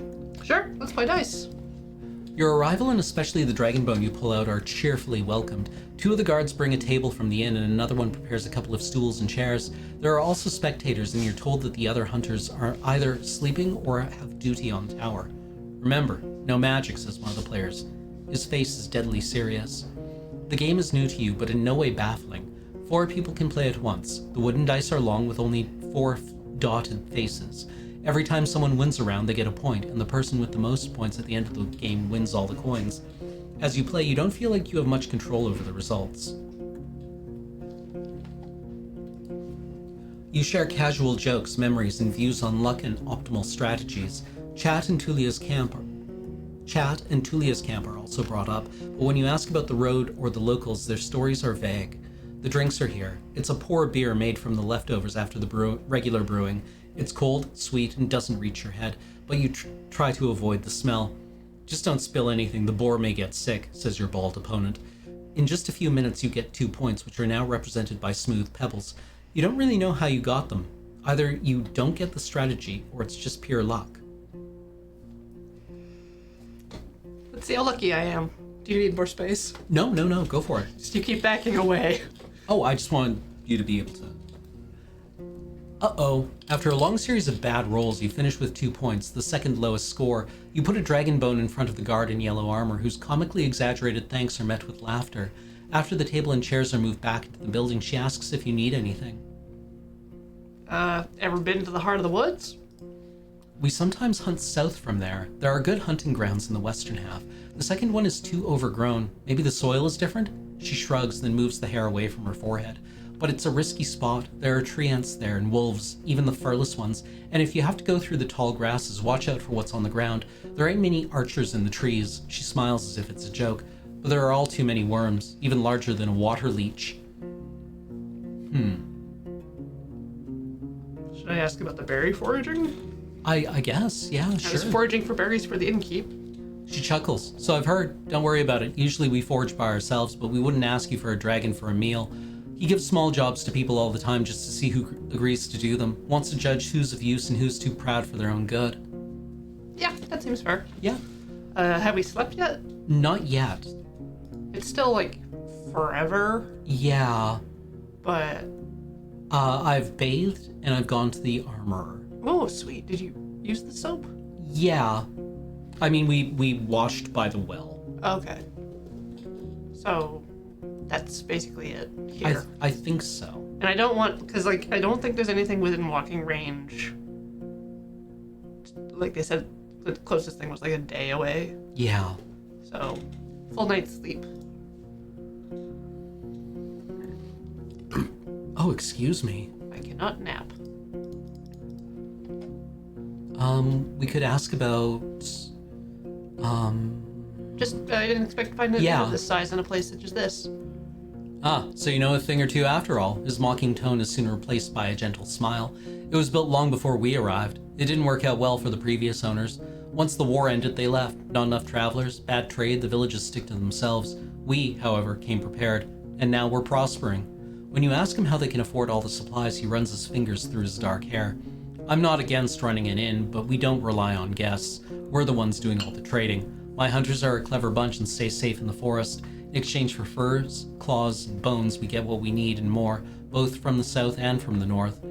He moves to the window and peeks outside. We have a good life here. We spent a whole lot on armor, crossbows, lumber, spears, but in another 10, maybe 20 years, we'll have enough savings to move to Hovlevin and not work for another day in our lives. We take risks, but smartly. The team is stronger than ever, and I have big plans for us. Is there a story behind the inn's name? I mean, there's a story, but not a good one. He clears his throat. For years, I wanted to have an inn called Pelt, but in my city it would be in bad taste. Taverns and inns named with a single word were cheap and had nasty reputation. There was the Claw, and Mugger, Basilisk, and Blissful, I think. The good places used at least 2 words. Empty barrel, a rose and a helmet, Empress's smile. Pighead was the exception. It was a real dive, he chuckles. In my soul, it's still just a pelt. Pelts are what we came here for and what will make us reach our goals. I return to my other questions. I've already asked if he wanted to buy anything. Oh, anything? No. No. I guess we go outside? I guess we travel? If we I can't guess sleep. so, yeah. Yeah. What? The road uphill meanders, slowing you down and forcing you to pay close attention to not only the shadow of the trees, but also to the tight, rocky passages. You can't help but notice a few caves and fine ambush spots. Keep an eye out for any sign of life. Standing in front of the gate, you hear no voices, no tools at work, no steps. Dozens of birds live among the collapsed roofs. Their fluttering, singing, and squawking is free of worries. If you want to travel any further, you need to ride around the palisade. Searching the ruins may take a long time. The broken gate in the north will lead you to the village. The sound of a gentle river reaches you from the east, where you see a saggy fence surrounding an overgrown pasture. Behind the burnt building in the east, you see an oddly barren field. Should we look at the building? They said that this village was overrun with goblins. What about the building in the field? I don't know. Yeah. The broken logs and planks are charred, while the wooden walls are rotten and covered in moss. You see no ashes or dust, proving that the fire happened long ago. The smell is awful, and there are no reasons to stay for long. You see no furniture, just some broken shelves. It was just a storage room. The valuable odds and ends were already taken by the scavengers. Alright, so travel. I guess we have to move through the gate. Yeah. I move forward? Where do you want to go?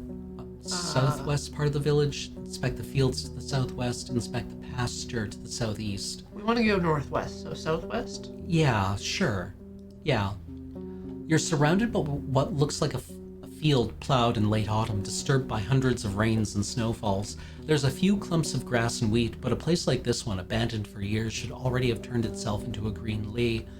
A barren field? Maybe it was overused, but you should still expect weeds to sprout. A curse? The path leading west from here ends on the edge of the field, shifting into a meadow, then a forest. In the north, you see a path leading around the palisade.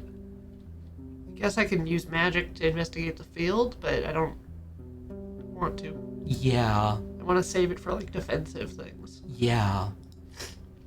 North. Palisade to the west. Yeah. The tracks of human footwear and many, many more ape footprints cover the path formed around the palisade's breach. As far as you can tell, the freshest footprints lead to the village. The wooden stakes spread on the ground are rotten, covered in mushrooms, small flowers, insects, and worms. A good source of animal or goblin food, though you'd expect them to also hunt for the birds and eggs. The meadow in the west turns into a forest quickly. The grasses in the north surround dozens of tree stumps, already covered with moss and fungi. Going south, you'll reach a large field, although you don't see any crops. I shouldn't enter the forest, especially not in this area. It's unpredictable. Northwest?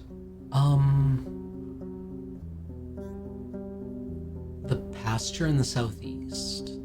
I don't know. Explore the northwest part of the village, sure.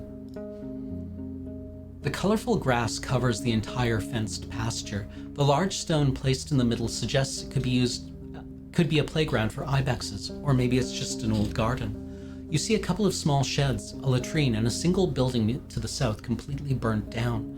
All of these places were cleared out by scavengers. Chat doesn't want to approach the large ruins in the north. The terrible stench of feces and rotting food scares you off as well. The paths are covered with goblin footprints. It's daytime, so the pack should be asleep. If the beasts were active, they would try to scare you off or to hunt down your mount. This is their territory, and once they wake up, you will face a furious enemy. I go somewhere else quietly. Main square, I guess, if the goblins are all asleep. Yeah. In every village, the main square is the fanciest area, meant to charm the travelers. Yet this is way more than you expected. The houses are as big as in Hovleven, and the paved ground took a lot of work and materials. The walls, now charred and riddled with holes, are made of an expensive coated wattle. The tiles for the roofs also had to be brought here from a different settlement. You peek inside 3 smaller buildings, the rotting remains of their former splendor. The birds living in dozens of nests respond to your arrival with quite a commotion. You don't even find a single dragon bone, nor a tool or a piece of furniture left unbroken or unrotten. You're surrounded by bad smells, dirt, animal droppings, and garbage. The well also stinks. It has no bucket, but you'd be afraid to use it anyway. Who knows how many birds have relieved themselves inside, or how many old rats have found their death while climbing up the walls. Suddenly, you hear some sounds coming from the largest building. You stop and touch your aching stomach. Why my tummy ache? I don't know. Let's check it out. Prepare my axe. You step forward cautiously toward the scent of urine and sweat. The flickering candle shows you broken furniture, yet no signs of burnt wood. You consider pulling the other door when a masculine voice proves that your presence is not unnoticed. I did not want to come to this, but stay where you are. Whatever you put inside, be it a shoe, a hand, or your damn thinker, it'll get a bolt. Tell a joke? Yeah. I'm a Roadwarden, so I kind of need my thinker. Will the boot be enough? Ain't she a funny one, he growls. How do I know a droll like he is telling the truth? Walk slowly, roadster, eh? If you're not an outlaw, you're safe, and even if you are, you don't try anything funny. Leave your arms out. My little ballista here is all pulled and ready. The man's voice is imposing, but his accent is tricky for you. He could be from the distant south, but as long as you don't speak too quickly, you understand one another. You don't hear any other movements, breathing, voices. You lean your axe against the doorframe and make sure that your knife is well hidden. I walk inside. The dense smell of urine hits you with force, while the tools and utensils are hard to distinguish from the rubbish. The route to the upper floor is blocked by the collapsed roof and loose wooden beams. There are scraps of rusting iron and steel on the ground, detached from the now destroyed barrels. The scavenger is sitting on a blanket in front of the tent, pointing at you with a loaded crossbow. Not a short man, though a bit skinny. He's tanned, dark-haired, and has seen his share of struggles. There are long claw scars on his left cheek, and another one that would divide his eyebrow in half if it hadn't been consumed by a fire, just like the rest of his forehead. His clothes are untainted by vanity. He's barefoot in a dirty linen shirt with rolled-up sleeves and simple pants that use a cord for a belt. His long beard and hair are untrimmed and tangled. I sit on the stairs with raised hands. I'm not a threat. You wipe the dust off the steps, but before you sit down, you hear the man's annoyed voice. No, don't get too homey. It's the only place here that's not just ashes and debris, and I'm not sharing it. You better ride ahead. I already piled up what hasn't rotted. The candlelights are dancing on his burnt face and arms. He moves his crossbow just enough to make sure he won't shoot you by accident. I saw your horse. Maybe you could help me, What are you looking for in this place? You don't sound like you're from the north. I'm looking for another Roadwarden, a man known as Asterion. I have never met him, but surely I've heard of his name many times. He vanished long before I got to the coast. At first people were asking about him. Now they think he's dead. Listen, he scratches his thighs nervously. I'm hungry, so damn hungry. I can't hunt or fish with all the ape men around. Can you share anything, Roadster? I may be a drifter, but I wouldn't beg if I hadn't lost my bags on the road. Do I give him good food, bad food, or no? I mean... I feel like he probably won't shank us if we're generous. Yeah? Have some prawns! Ha! You say so, but you don't know my dearth. He bites into the sausage right away, but after a couple of solid bites, he puts your gifts on an unfolded tunic that's lying on the floor. Without you, I would have had to run after birds with my ballista, but I need to save the bolts for the ape men, and because of those stinkers, I can't roast here, and raw meat makes me want to puke. Thank you. After a moment of hesitation, he grabs one of the plums. Now, Roadster, he says with a full mouth, if you have any questions, ask. I say a lot to make you get me out of here. Where do you want to go? What will you give me for my help? Let me explain first, I was in Hallersdale, the closest village to the east and north, and people there are nice, but not like in old Pagos. They're all boring and grimmer than a crow. But they cry coin for everything, and damn good coin. I left wanting to look around the ruins, but if I see anything left, then move to Pelt and hire the hunters there to help me. No luck. A bunch of griffs jumped my bird pack. I just bought it. He spits on the floor. Fast and nimble, but not brave enough to listen to me when all that screeching and scratching started. So I ran away with my bags. A few fell on the ground and I pulled them here, but you see how it is. I won't travel around with a tent on my back. He taps the crossbow with his fingers. I need maybe a day more. Aye, just a day, and I'll have all the iron scrap from the barrels so I can move forward. But I can't take all my stuff alone, and without me around, the ape men are going to break in and steal all my shit. I need to stay here, but since you have a horse, come back tomorrow and help me return to Hallersdale. How about it? I just need to know that the road is safe. Safe as can be, I mean. What do you want me to do? I need you to make sure there's no danger hiding the road from here to Howlers, or rather, there is some danger, but as long as you can get there and safely return, I'm sure we can handle some roaming monsters. He theatrically rubs his hands together. This ballista has more beast skulls than I have fingers, and I've never lost a finger, Roadster, only the toes. Maybe to prove it, he starts to count on his fingers. So see if the road there is clear. Then come here tomorrow. We'll pack my stuff on your horse and move out. But don't come when if it's close to evening. We're just going to need 3 hours on our feet, and I won't push through the night. Even sleeping next to an ape men tribe is safer. He chuckles. And don't make me wait for too long. I can wait for a couple of days if I find some food, but if you don't get back, I'll have to risk it no matter what. Why Hallersdale? If you want to go south, we should travel to the Pelt of the North. I mean, I see a point, but I've never been there. Can they afford my iron, if they do have the means to pay for it? I need coins to find a handy bunch that will walk south with me, and I need a new staff and bolts. I know the village, it's a nice place, and even has a smithy of sorts. It's a large inn. They seem to be rich enough hunters to guide you south. You can use iron to barter. Well, if it's a shorter path, I guess fewer spots to get surrounded by corpsers. If you're sure it's the best option, fine. I'll trust a roadster's judgment. I don't work for free. I have ways to pay you, don't you worry. I can give you dragons, but I have to sell the iron first, so I'll need a bit of time, you see. Five for a short escort would be plenty, I'd say. But if you want, I'll give you a secret jar of mine. A very fine mixture that scares ape men away. Works on pebblers, too. When you ask if all this stench of urine is somehow related to this potion, he just winks and chuckles. I'd like to learn more about the villages you visited. He seems surprised. I mean, aye, sure, but I don't have connections there, just my eyes. He starts to hum. You know, a longer pause.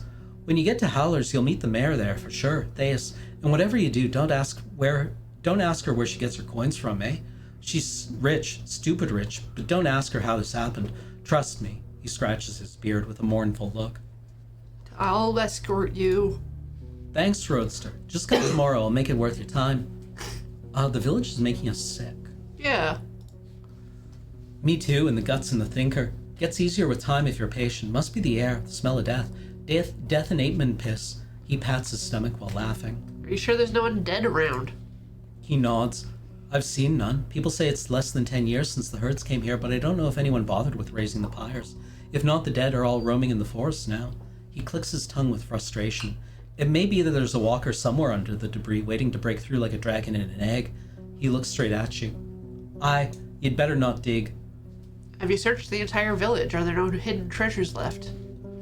You came to the wrong place. Time, moisture, and the damn boars devoured all the food. I've been here for a couple of days now, and all that's left is this iron I carried here. I was planning to get back here with some hired muscle and clear the collapsed buildings, but I doubt it's worth the time and risk. Have you seen any bandit hideouts? Nah, I think they're in the north or east. I stuck to the western road and no shell bothered me. Sorry, can't help you. Alright, so I have to go check stuff. If I see the map, I don't know where Howler's Dell is. I thought it was north, west. Yeah.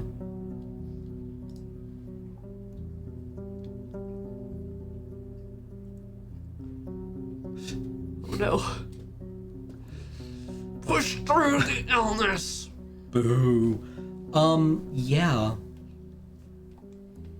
I walk far away from the walls. Yeah. Leaning on your mount, you go outside, keeping your mouth shut. After a few minutes, your eyes get clearer. Maybe better to leave or at least stay away from the village for the rest of the day. Inspect the clearing to the Southeast? Yeah.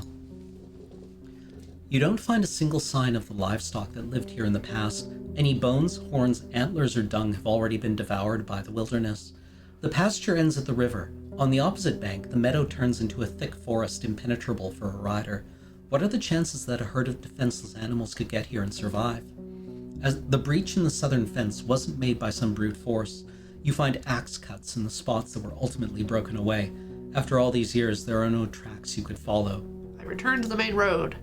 You stop and touch your aching stomach. Where do you want to go? Clearing to the west? Yeah. The meadow is lush and colorful, and so dense it's unsafe for a rider.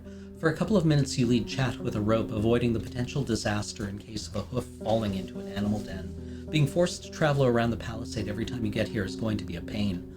Most of the tree trunks look similar and have a comparable size. They are most likely planted with the sole purpose of being cut down and being used by the locals, though cutting so many trees at once, that alone could provoke the wrath of the herds. Such a process could be spread across a couple of seasons, and you can't be sure that was the case. In the west and north, the clearing turns into a wild forest. In the east, you see a road leading north. I leave the clearing. The road leading north from the village. You're at the closed northern gate. The neglected road is partially overgrown. You hear a river in the east, separated by the lush meadow, filled with crickets and rodents. So now I travel west. You enter the wetlands with their many streams, ponds, and fish.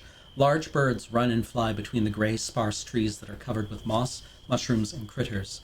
For a human, it may be an unwelcome and harsh realm, but the overwhelming swarms of insects prove that it's a realm full of life. With the danger, with teeth and claws, is hidden below the water's surface. Stay away from the banks.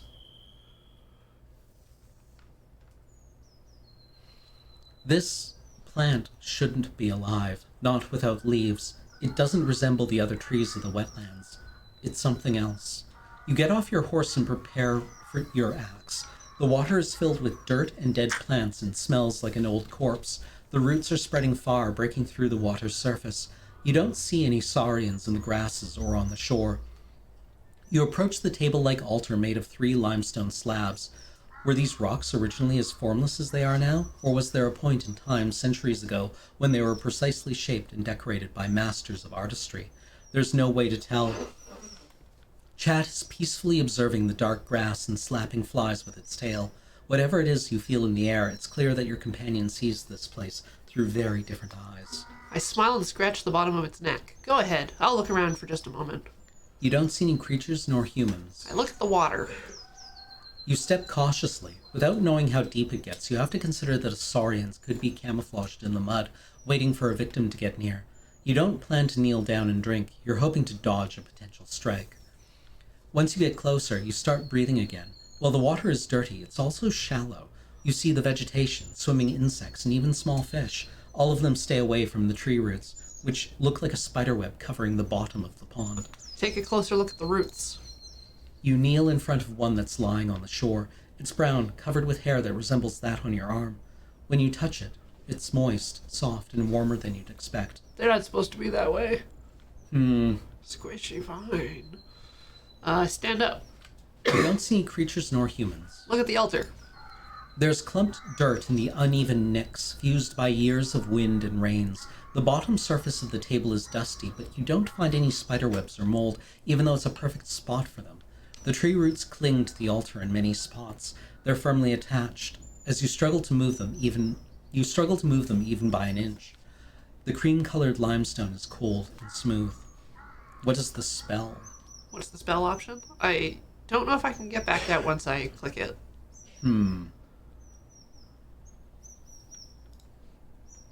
I use an amulet to detect if there's any magic hidden in the altar. Yeah. You unpack the wooden spheres, pleasantly smooth and light. The entire set fits in the palm of your hand. You place them in various spots, on the altar, next to the roots beneath it, and a few steps away on the boulder. You begin the ritual, after which all you can do is wait. You go for a walk with Chat, making sure there are no monsters in your vicinity. When you return to collect your amulets, only the one placed on the rock hasn't changed its temperature. The others are cold.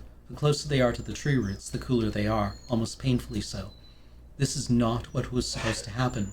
If the objects are filled with magic, the spheres get warmer. If not, they stay in their original state. But this? You've never seen such a reaction. I'd try something else? Yeah. I don't make an offering. Travel. It's north from here? Yeah. You slow down. Among the shrubs, a pack of dragonlings is feasting on the carcass of a grey auroch. One of them, with red feathers on its arm, straightens up and gives you a curious glance. Its head tilts left and right, forward and back. It screeches at you, but doesn't move forward and returns to its meal. You wonder what would happen if you were on foot. Would they let you be satisfied with their prey, or would they run after you? But if so, for what reason? For now, you have enough space to move forward, yet stay safe. The powerful jaws break the monster's bones loudly, then bite off and swallow chunks of meat. I ride forward, but keep my distance and look over my shoulder. The beaten road serves your palfrey well. The forest to your left becomes sparse and brighter, and there are dozens of human-made paths along the fruit-bearing trees. On your right, there's a large pasture with at least a dozen mouflons. 2 of them, already sheared, look comically small.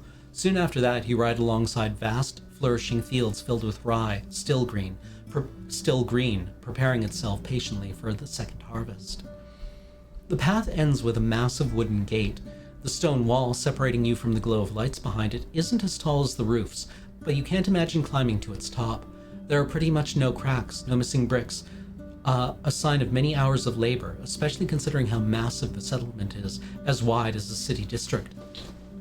The birds and monkeys are now just a distant echo, replaced with the sound of carts, running, hammers, saws, laughter, and shouts. Finally, maybe I can rest here. A young man is leaning against the closed gate, covered by its shadow. He's young, tanned, and has a short, elegantly trimmed red beard. Beneath the green gambazon, he wears an expensive tunic decorated with colorful trim. From his arms hangs a steel helmet, though the metal is so thin that it's mostly made of wool and leather. He moves into the light and takes on the posture of a disciplined soldier, not a mercenary. He's standing upright with his chin up. There are 2 weapons on the ground, leaning on the wooden beams of the gate, an axe made of steel and a wooden club. He doesn't reach for either. You dismount smoothly, still having some vigor left. Chat holds its tail high. A narrow path leads forward toward 2 field workers, one with a hoe and one with a pitchfork. They wave to you. You can't see their faces, but their clothes are simple, gray pants and vests made from hemp and wool. I wave back, why not? They talk for a bit, looking toward you and pointing at your mount, then walk away, disappearing behind the wall's corner. The guard smiles, yet avoids your eyes, and has to clear his throat before he speaks. Welcome, traveler. If you're here If you're nae here to make trouble, the Hallersdale welcomes you. You have the whitest flower there. We have the whitest flower there is. The whitest flower. When he bows, you realize it's a well-practiced performance. If it's new garments you're looking for, you can order everything you need right here in all colors, shapes, and sizes. Capes, boots, vests, robes. Or if you're yourself a master of the needle, I can assure you we have the fabric you're looking for. His act is over and he glances at your mount in a moment of silence. His eyes get wider as he observes it with childlike fascination.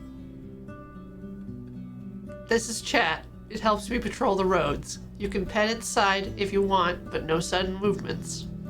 He follows your instructions. Even though your palfrey pays no attention to the man's careful touch, the guard grins widely. I'm Lurto, your new Roadwarden. I want to see your mayor. A city folk, eh? The mayor is busy, but I'll ask her. Give us a moment to let you in. He knocks at the gate, which is then pulled inward by the other two guards, a man and a woman wearing their own gambesons, similarly green but tailor-made to match their figures. The nearby buildings are simple houses made of wooden beams and covered with thatch, while the storehouse is even more modest, with a roof made of planks. The watchtower has a ladder made of ropes and sticks, no stairs. Just give me a moment. The guard strides away before he finishes the last word. The others close the gate behind you and observe your mount carefully. Your eyes run east to a humming creek running through the center of the village. I wait for the return of the messenger. Calming sound, aye. That's Howler's Creek. The guard, like most of the locals, is taller than you. Wide but shallow. There's nae been a flood in years. Pa told me there used to be nae bridges. Neighbors crossed it with their boots in their hands. And 'tis clean like raindrop, but there are nae many fish. We're the cleanest village in the north, her companion clucks brightly. When the guard returns, he's still alone. She can nae come now. A friend of mine is in labor, eh? The mayor wants to be there when the child arrives, but I was asked to show you the village. He approaches the watchtower. Tie your mount here, will keep the kids away. Most of the neighbors are getting ready to celebrate. Once you're done, he grabs the rope ladder. The view from up there is gorgeous. I climb after him. Even though the ladder swings in all directions, the guard gets to the top quickly, like a monkey climbing up creepers. You, on the other hand, need to stop and wait for the ladder to calm itself. When you join the man on the wooden platform, you're a bit dizzy. He's leaning on the wooden parapet, observing the area with a smile. Look around. See? There's no place like Hallersdale. The guard points in every direction, giving you no time to contemplate. For the next few minutes, he describes the fields and their crops, the flocks in the pastures, and the shepherds inspecting the fences, the ancient garden of trees and bushes, larger than the village itself. The sunlight dancing on the stream to its own tune. If you were to believe everything he describes, this place has access to everything in abundance. The sweetest honey, the most fragrant bread, the softest wool. And the beer? 'Tis excellent. He sounds like a city merchant who's trying to sell an old house. No wonder he's so proud. Why wouldn't he be? They've tamed this scrap of land and live in comfort.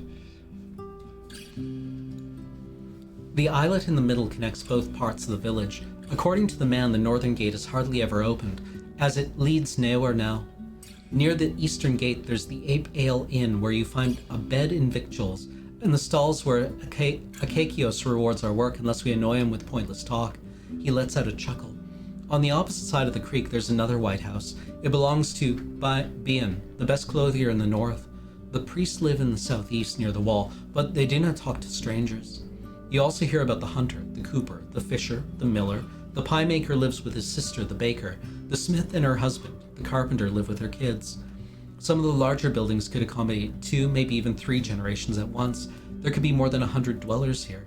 You consider stopping his speech, but he suddenly points at the islet again. There, see? The mare's coming, the one wearing purple. You're free to join her, traveler. I nod and climb down. You try to get down quickly, but 2 steps are enough to make you sure that it's a bad idea. You wait for the ladder to find its balance. You're relieved when you touch the ground again. You untie your palfrey and follow the guard. You pass a small pasturage surrounded by a wooden fence, a few loose chickens, and a tethered boar. The fancier buildings are covered with whitewash coating and surrounded with vegetables, herbs, and flowers. The bridges are wide enough to even carry a wagon, but for Chat, walking on the wooden beams is far from pleasant. The islet is empty, but he notices an empty stall painted with the shapes of colorful flowers. I walk over the second bridge. Along the entire path, you notice more and more people observing you, smiling or casually greeting you as they're focused on their own tasks. Finally, you reach the main square. A large tree grows in the center, surrounded by dark water, held together by a thin wall, perfect for sitting, but the smell coming from the liquid makes you think of rotten eggs. The plant reminds you of the tree you saw in the south next to the swamp altar. And in the north, you see the Ape Ale Inn.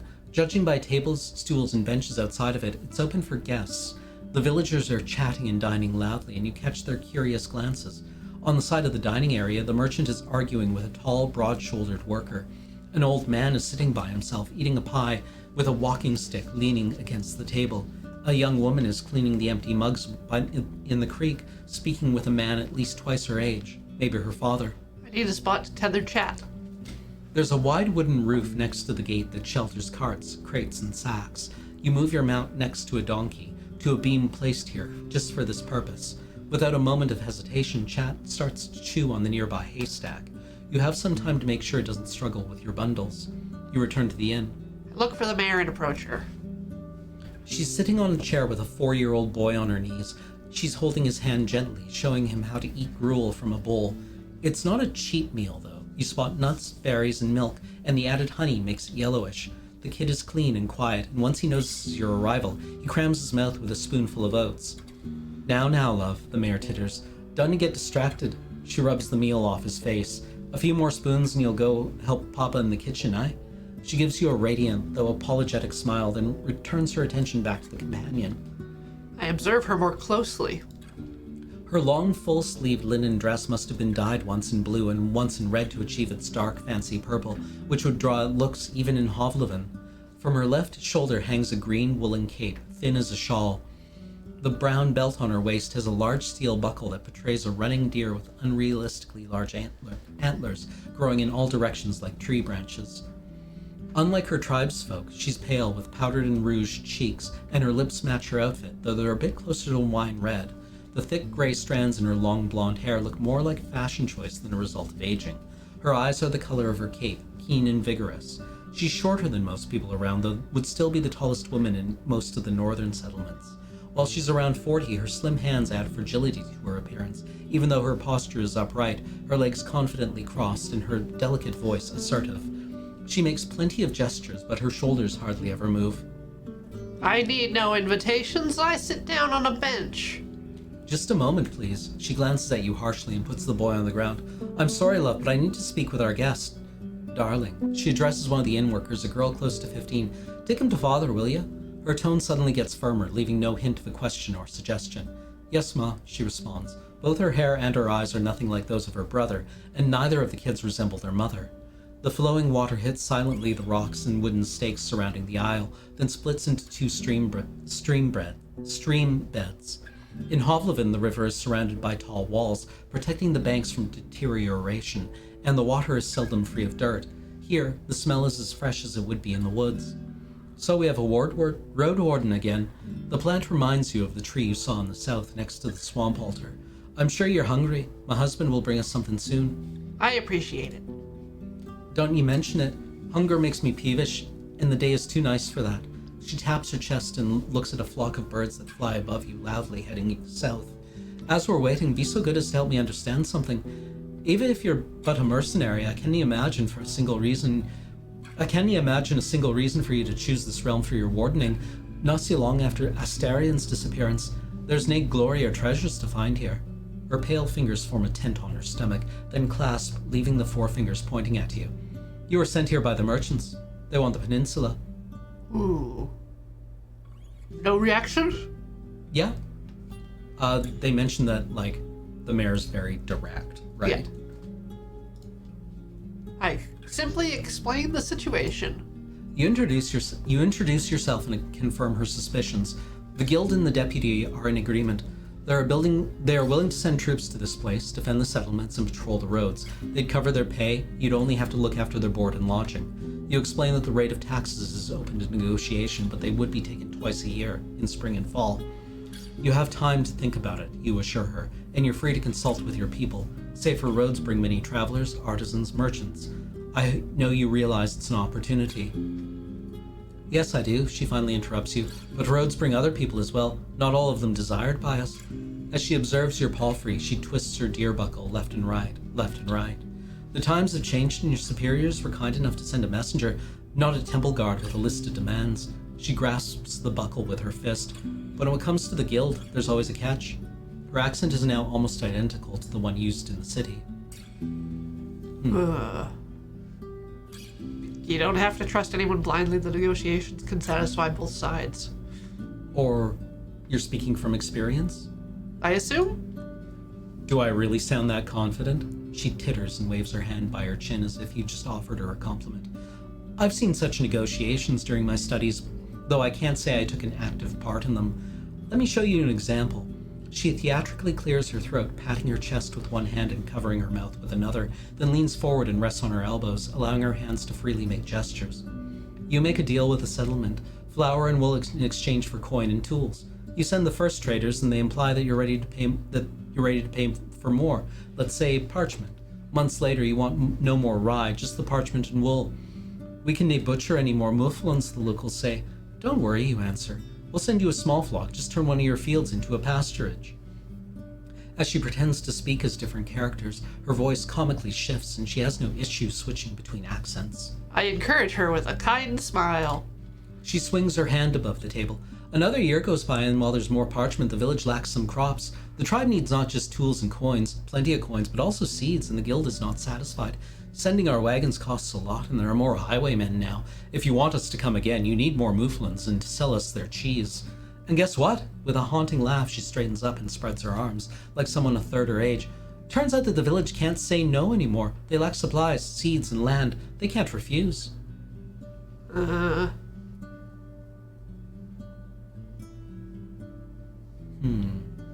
have no doubt that a smart leader like you yourself is going to protect your people from these games. Or don't you think the city would see value in keeping you strong, fewer risks for them? Or keep my mouth shut, idiot.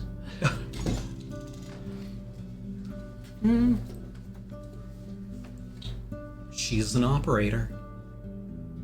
Just keep my mouth shut? I think so. The pause doesn't linger for long. I see we understand each other. Let's finish the introductions. I'm Theus, one of the keepers of the Ape Ale Inn and the mayor of Howler's Dell. I assume it would be convenient for you to take my answer back to Hofleden. She wonders for a moment. Say, when could we expect the first caravan? After winter? Depends on what you can sell and what you want in return. While the conversation goes on, the food gets served. The refreshing aroma of roasted mutton covered with a thick sauce made of mint, parsley, and honey tempts you to bite in right away. The juices are sinking into the round trencher, a plate made of simple brown bread. There's also a small bowl filled with chopped red radishes and a sliced boiled egg, and a mug filled with cold buttermilk. This place is amazing! It's all brought by a few young people, all of them referring to the mare as their mother, and in the end, the innkeeper shows up to wish you a good meal. He's wearing a clean orange tunic and a not-so-clean apron made of hemp. He politely introduces himself as Eric's, and after confirming you won't get sick from what he prepared, he leaves you and his wife to your conversation. Theus tears the meat into smaller pieces, then eats slowly, often expressing her enjoyment with a hum. Meanwhile, we get to the important stuff.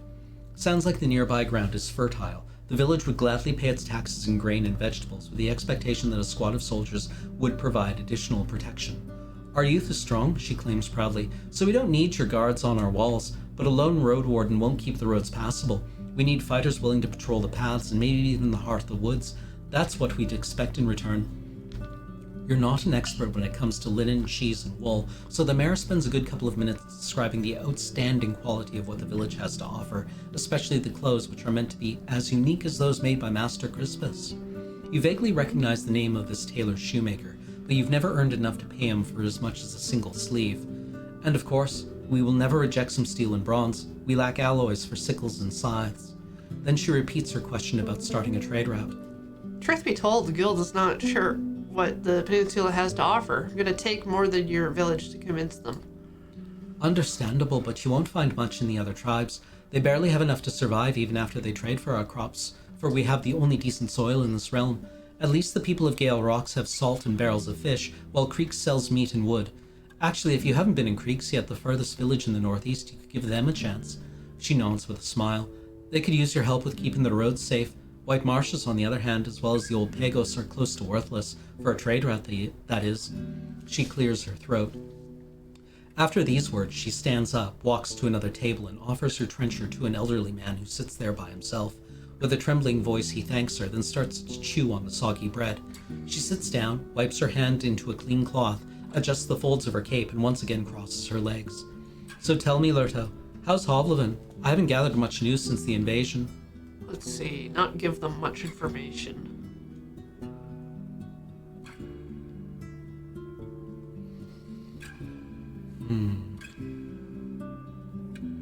The harbor is full of life and kids growing strong? Sure. Or better Sometimes or worse? better. Yeah. Yeah. Yeah. Kapsa. And I was afraid it was lost to hunger. Her chuckle is trimmed with scorn. Good to know I was wrong. When the invasion started, some merchants were cheering in their houses, happy that they would sell out all the blades and food they had stored. Can you believe it? This panic will make us rich. She imitates the voice of a pompous man. That's why when the Southerners reached the villages, they found almost nothing to eat. She sighs. Staying in a remote peninsula can truly be a blessing. She pauses, hesitant to go on, then shakes her head slightly. Well, we can't change the past. How can I help you, Lurto? Looking for a Asterion. She stares you in the eyes, then turns towards Chat. Is your palfrey a mare? We have 2 jacks and can use some mules. I'm looking for a Asterion. I heard you, but he's not welcome here. Her voice is harsh. And I don't know where he went. We haven't burned him or fought his awoken shell, wherever he is. A long pause. It's not our problem. What are his wrongdoings? If you have to know, he failed and won't get a second chance. He was meant to escort Agidia, a daughter of mine, to her betrothed in Gale Rocks. She was a great archeress, and the road from here to the coast is not that dangerous. When they saw goblins on the road, Asterion ordered her to push through, right into their trap. She touches her deer-shaped buckle. They got jumped like a bunch of wealthy pilgrims. Our Roadwarden with her gruel should know better. He can fight with a blade, but my girl, she never had a chance. She sighs and looks at the gate. He disappeared soon after his pitiful attempt at apologizing to me, and we closed our doors behind him for good. I'll let you know if he ever tries to return. Did you ever find your daughter? For a few breaths, her green eyes seek something in your face. Her words are careful, yet hesitant. She's with the Fogs now. The goblins were after food, so they carried her shell away. One day she's going to charge at our walls, awoken and empty. Even though she was a bit mawkish, her heart was strong and patient. She listened to the people, was ready to help them and to cry with them. I could tell you stories, but what for? Let the dead rest. Any idea where I can look for him? She adjusts her cape with an annoyed shrug. Try asking for him in the north. He spent most of his time between White Marshes, Gale Rocks, and Creeks. Here, he wasn't that eager to share his plans. Thanks. I wonder, back in Hovlevin, did you spend any time in Backwood Corner? It used to be this dark, dirty alley with muggers working even in daylight. I stayed there with Octavia the miller in exchange for doing chores for her. She had this small wooden hut.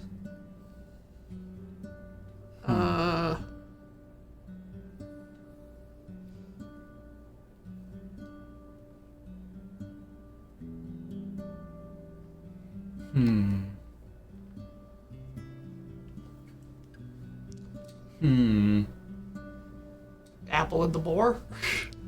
It's been gentrified? Sure. You wouldn't recognize it. It's now a respectable street with one of the fanciest inns in the city, the Apple and the Boar. You describe how a family of Southerners started a huge shipyard right next to the alley, working on exotic boats in unusual shapes. Needing hands to work, they offered food and coins to many local thugs, and with time, more light and stalls showed up in the alley. As you describe the new inn, Deus bursts into cheerful laughter. So it's the same family that ran the Boarhead Inn, and to think that I dare to doubt the old lady's endurance. People like her, brave enough to bear the toil of their world, are going to bring salvation to all of us.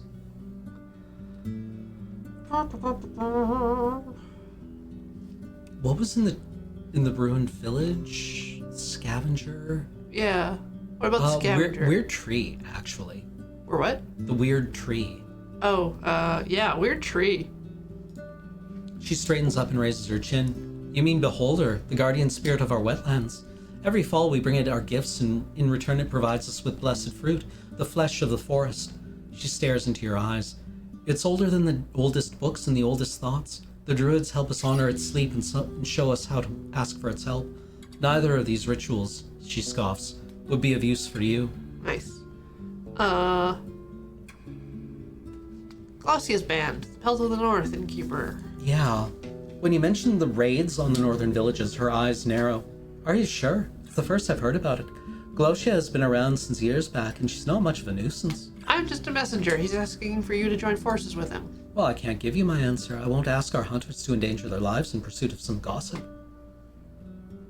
Should I tell the innkeep that you're not interested in collaboration? She raises her chin. I guess you should. Should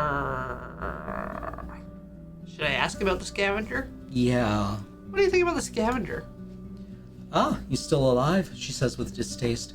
He brought us some news from the north and paid off his debt to us, but he's an idler and a prattler. Drinks too, and the further away he stays from here, the better. Thank you for your time. Okay. Yeah.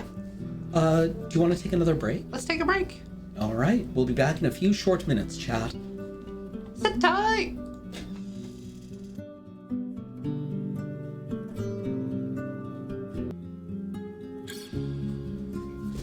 What's up, chat? We have returned. So, should we cozy up to the innkeeper and try to get a bed for tonight? How much hours do we get? We've got 5 hours, so let's talk to the trader first. The man behind the counter is inspecting a sack of white flour, the whitest flour around, mumbling to himself and occasionally cursing. The other locals walk away, giving you space to talk trade in peace. Weevils, he points to a little dark blue insect that's trying to flee. Shit me fire, 'twas ground a few days ago. Nay, pies for us tomorrow, looks like. He puts the sack on the ground. I'll take care of it later. A Roadwarden, eh? Ava, the mayor, cared enough to see you, and kids are lining up to look at your horse. Strangers are like ghosts to them now. He's wearing a simple brown robe with no hood, a rope instead of a belt, and modest trim made of green thread. It barely reaches below his knees, revealing his sandals and crude pants made of linen. At the same time, it's way too large for him and hangs from him like a bag. He looks like a poor vendor from Holvalon. He stands sideways to you, with legs crossed, leaning on the counter with one hand and keeping the other one on his hip. He's around 40, short and a bit greasy, with a humble beard and hair. His fingers are unusually long. There's a lot of long-fingered people here.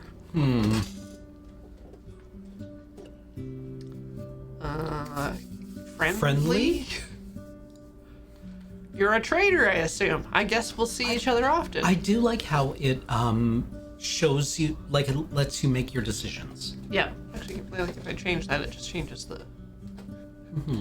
Are you a barrel collector, or do you sell them?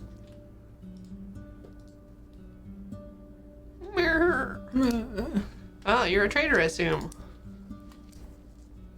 For you, a trader. For my neighbors, the treasurer. Name's the Kios. Everyone brings here what they have in abundance, and I either sell it or to travelers or divide it among the workers, builders, artisans. These things here are mine. He runs his eyes over the crates and barrels. But I can show you our wares if you want. But do nay ask me if for better prices, just because you're a traveler. I need to explain myself every deal I make. Or Theus will laugh at me all the way to the pyre.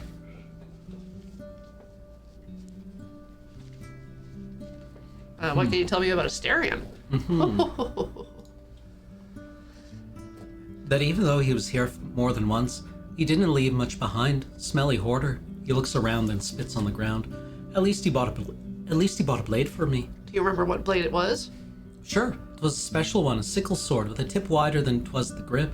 Longest from fingertips to shoulder. Nae a sword, nae a knife, single-edged. Brought his own steel to melt for it. What's it good for, fencing? More for cutting bushes, creepers, roots. It'll nae fell a tree, but 'tis a fine tool. He nods to a passerby, but his smile disappears as quickly as it had shown up. Pathfinders use it. My pa used to have one as well. He chopped nuts with it. Nuts and mouflons. So he took it to the wilderness. A machete, right? Pretty much. Yeah. He shrugs. Pretty much anywhere. There are hills from here to the coast and bogs in the north, in the heart of the woods. Can nae help with you? Can nae help you with it? Do you need any help? I could use a job. Know what? Something urgent. I need a medicament for my daughter. Not that she's hurt or anything. He raises his open palms as if to show you that he's not holding a knife. She's a teen, wants to start hunting in the woods. I cannot teach her much, but I'd sleep better with her having a healing potion. He hesitates. Almost 9 days. Bring me the potion before the last dusk and I'll pay you 5 dragon rings. She didn't want to take the stall after you? Nah, but that's fine. She hates me. 'Tis better for her to take after her mother. Your daughter hates you. His low voice sounds like grunting. Since you have to know, her laws make me admit I was a wife-beater even by my own deeds. I've lost my family. My daughter has a new father now, and I'm nae allowed to marry again. As he starts to speak faster, he also wags his finger at you. But I'd never touch my girl. Keeping her safe is the right thing to do, even if it doesn't make things right. Where can I find such a potion? I can think of 2 places. The safer bet is beyond Old Pagos on the mountain of the crazy monks. Crazy and boring, more boring than a Mouflon, but they often brew with Enuma. You can also head south, east of the crossroads behind the Pelt to the north. I've been there, I've never been there myself, but you'll find a dolmen there as old as a city. And this, he reaches for a clinking pouch and pulls out a massive iron key, is meant to open some secret passage there. How do you know about that secret? From a merchant. She's from the south of Hag Hills. I was meant to pass the key to her friend, but he never showed up. Alright, fine, I'll look for it. Good, he smiles. Anything else? Do you have anything for travelers? It's hard to say, eh? What do travelers need? He clears his throat and turns away to have a look at his store. While some of the crates and barrels are empty, they carry an assortment of odds and ends. Tools made of wood and stone, pots, mugs, seeds, vegetables, fabric. It takes him a few minutes to look through the wares. He puts 3 packages on the countertop and he unwraps the first one. You recognize what it is by the shape alone. Tell me this is nae beauty. He chuckles and lets you hold the shiny battle axe. The haft is long, but the head is light. I know what you're thinking. Your eyes say everything. He praises the weapon loudly, but you barely listen to him. You see your reflection in the unused blade as sharp as they get. You're not a smith, but you see not a spot of rust. When you take a swing, it takes hardly any effort. The leather strap holding the pieces together are just a decoration, and the handle is as smooth as glass and fits perfectly into your hand. The man chuckles. You like it, eh? Now, I doubt you can afford it, but do not worry. That's not all I have. I look at all this stuff. His long fingers tap against the parchment windows of a lantern.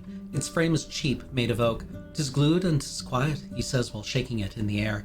Nae as fancy as the iron ones with oil, but you can carry it in caves without luring all the corpse eaters and goblins. Perfect for a traveler. Just take a look. Inside the lantern you find a place for a candle. Not a great match for people living in wooden homes. Hide and glue are nae easy to make, but I will nae ask for more than 4 rings. The last sack is as wide as a saddle and 3 hands tall. It contains a whole bunch of undyed linen sheets.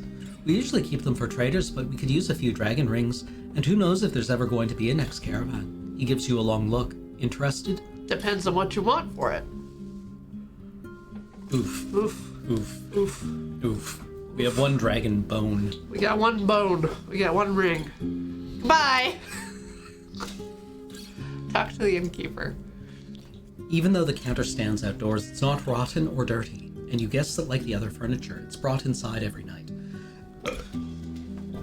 Excuse me. Eric's approaches you with a smile and leans on its surface with his fists. He's portly and even taller than his neighbors. He's got freckles, short gray hair, and an elegant beard. His long woolen orange tunic has a decorative cut right under the neck and loose braids at the edges. How can I keep you, traveler? His accent is heavy, like nothing like his wife's. He stomps with a heavy boot and looks around as if he's just waiting to get back to his other tasks. His fingers are still dirty from weeding the garden. Any rumors to share? Rumors? Not really. I have my own things to worry about. Neighbors keep their own company. Better for everyone to seek help from a wife or from the forest speakers. Nay and a mug of ale. Sorry. No rumors, but maybe you heard someone needs help? Yeah. You say as if we expect travelers to get here any day now. I'll ask around. Come tomorrow. Any interesting guests recently? I do not know. He scratches his beard. There was one vagabond, but he was nae here for long, and didn't do much. A timid fellow, talks loudly but is afraid of everything, especially the guards.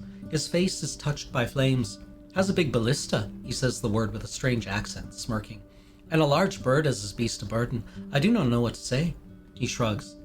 He went south and is most likely gone. I could use a room. Sure thing, he adds. My kids keep it cleaner than you'd find in the city. Just tell me when you're ready. Thanks! Leave the square. Let's explore town for a little bit. We've got 5 hours for dusk. Yeah. Talk to the tailor? All right. You follow the guard's directions and reach the whitewashed building standing on the western bank, next to a small garden of flowers and herbs.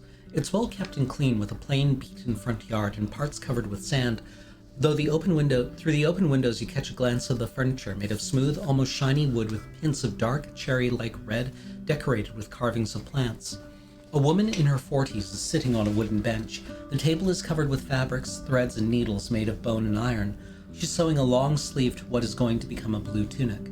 Her movements are quick and confident. Her brown, wavy, shoulder-length hair is tied into a wreath-like braid, but other than that, her clothes are simple and inconspicuous.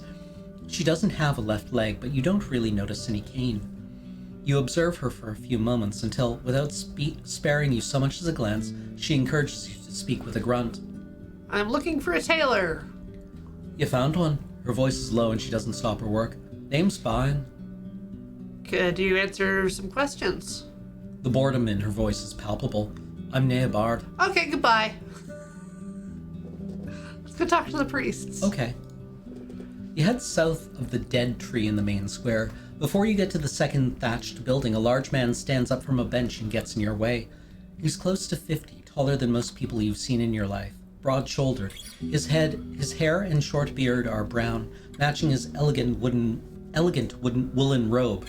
A thick club is attached to his right wrist with a leather strap. He left his sandals by his sitting spot. Many want to speak with our guides and teachers, he speaks with a solemn, strong voice. But you're nae welcome here. Turn back, stranger. Can I know why? You can. He swings his polished heavy weapon. You're from the outside and it can be trusted. The Boers and slaves of the United Church would crush us if they had a chance. Before we allow you to spy on us, we need to be sure 'tis worth it. I'm your new Roadwarden. Are you sure no soul here needs my assistance? His harsh look softens. We can handle ourselves. If that changes, Elpis will summon you. Alright. Main square.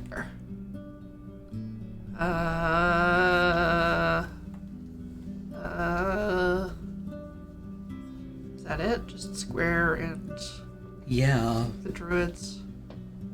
Alright. Wait, go to the... I can wait here. Ooh.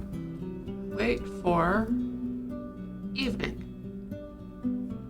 Let's go find a place to sleep. Kabam!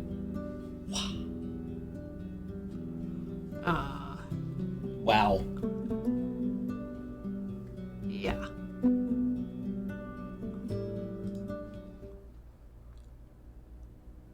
Brutal. Your first sleep ends, but your usual 1 hour break is instantly disrupted by noise. You stand up, walk to the window, and see the reason for the commotion. A group of workers is just outside the inn, drinking and laughing. Eric's the innkeeper is also among them. You could join them, but if you do so, you won't get a good sleep tonight, and after such a long day, you may end up exhausted. Party time! Sure. It's an opportunity to show I'm not an outsider. I can sacrifice a bit of sleep, because I'm pretty healthy right now. Yeah. You lose track of time, surrounded by the smells of old ale and cold roast lamb. The excuse for having the celebration is the recent birth, the very same that was occurring when you arrived at the village. The young mother is exhausted and is the first one to leave, but more than 10 people stay, poking at her partner with kind-hearted jokes. Use the next week the best you can, says one of them. Nay, sleep for you after that. You may be a stranger, but your presence is welcomed with joy. The small talk is just as engaging as you'd expect from people who have already slept for 4 hours today, but there's something pleasant about them sharing their parenthood stories and plans for the future. The humming of Howler's Creek and the lights in the dark make you feel as if you belong here, and that's a delightful illusion, especially in a group of strangers. At one point, you're asked about your own journeys, though you prefer to keep most of them to yourself. One of the hunters encourages you strongly to travel to creeks. They're a fun bunch, you see. They love to meet new people, but be ready to wake up with a spinning head. I'm one of the first people to get back to bed.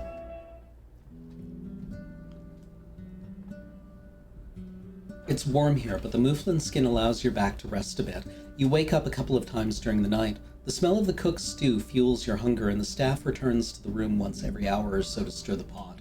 You wake up early, but leave the building to check up on Chat and give it water from the creek. The innkeeper is sitting near the door, from time to time carrying out another bowl with either stew or gruel. Theus is nowhere to be seen. Should we head to pick up the scavenger and go to the Yeah. Travel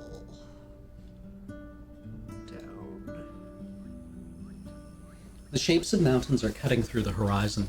The water gets gradually less muddy. The cleaner it gets, the more animals you see. A family of deer blocks the road, resting and enjoying the cold water, which would be deadly for a human stomach. You consider riding around them, through the sparse meadow, but your presence also causes them disquiet. Without much haste, they regroup and run east into the leafy forest. I travel forward. You've reached the Hag Hills, the walls of stone that has blocked the city's grasp. The one well-established route through them leads through the valley where you found Tulia's camp. There are no maps of the highlands, no local tribes, only stories. The beaten path leads you by the garden beds of herbs and vegetables to an old, not abandoned mine, hidden behind a massive door made of steel. I look around. There's no hitching rail for a mount. A bearded, skinny elder sits still on a bench, observing you like a sculpture, with his legs crossed and fingers interlocked on his abdomen. Old men love jokes, right? Yeah. I look around. I think something has swallowed your wall, old man. Better move your veggies inside. The reprimanding look is followed by ice-cold words. A traveler's nae gonna teach me how to take care of my land. Your words are of a soul as dumb as a fowl. Digesting the thick accent and the insult it delivers, you get off your horse, once again hearing the man's annoyed voice. Let me see you whilst you speak. I canna hear without magic, but I'll read your lips. He doesn't yell, but his voice reminds you of a combat instructor from the city. His face is wrinkled, but he sits straight, with beard and hair still carrying glimpses of fair blonde. He's tanned like a worker, and his eyes are blue and piercing as if they belong to an infant. 'Tis a refuge for those who are trusted, but I see nae friendly breath in you. Say what you're looking for and leave me be. I explain who I am. What do you call him? For example, old man. Gardener. He stares off across the garden beds, forcing you to wait in silence. The elder is tall, with long hair and a beard that was let loose a long time ago. His sandals are covered in dust, and you spot dirt on his clothes and skin. The woolen tunic and linen were made with care, decorated with colorful threads at collar and sleeves. Now all the blues and greens have faded, and the fabric is held together by patches and stitches. His hands are still folded. His voice remains firm. You do not know our customs. Your name, your trade, your calling mean nothing to the forest. I do not know what you expected to find here, but this is nae a place for strangers. I wait for him to look at me. The man stands up and approaches your palfrey. Without touching it, he observes its eyes, mane, stomach, and rear. Chat ignores this examination. My nose was right then. Astarion is dead, as are his plans. Such is the fate of all dreamers. He turns toward you with a grim look. Are you going to look for him? You nod. Why? If he's vanished into the fogs, there's no point in putting yourself in danger. What do you expect to find? If he's dead, I want people to know about it. There's a playful glimpse in his eye. And you just want the truth for its own sake, with no game behind it. His laughter is chilling. I heard he had put his hands into many storms, which will nae end without him. I do not doubt people will value the knowledge. He pauses for a moment and looks away. The peninsula could use some honesty. With lively steps, he heads toward the spring. He washes his hands, once again forcing you to wait. He's trying to dictate the pace of conversation and put me in my place. So what do you need? Have you met Astarion? He wanders among the garden beds from time to time, touching the leaves at hand. He was here more than once. He was nae one to stand aside and let the events play out for themselves. The villagers from the north were sometimes in need of my assistance, and Astarion was serving them as a messenger. He bends down and tears away a small, flowerless plant. He wanted to settle down among these roads, maybe to live freely. He had great plans and wanted to make this realm flourish, to rebuild the ruins, to get rid of the brigands, and to clear the trade route. I told him that the forest needs nae more people, and that this realm is too wild to feed and clothe everyone. His greed and dreams have eaten him now, and now he is nae more. He pauses, and you can hear his heavy breathing as if he's getting tired. He straightens up. And that's that, traveler. If you want to look for his shell, travel north, far north. People there should know where he is. Okay.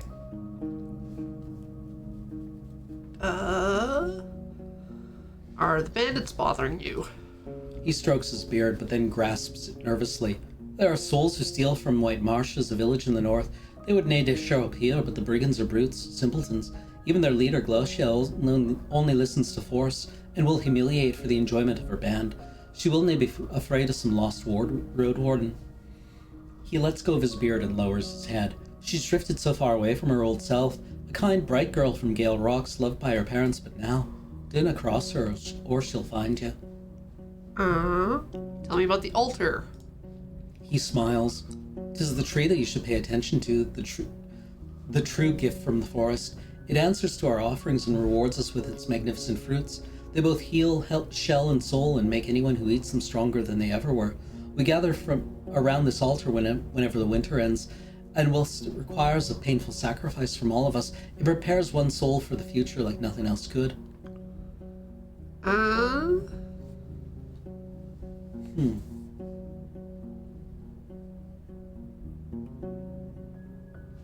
Can I enter the cavern?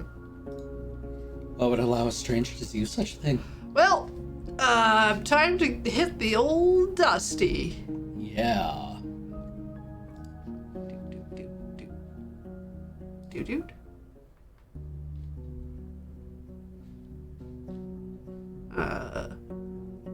Take a closer look at the gate. It's the north gate.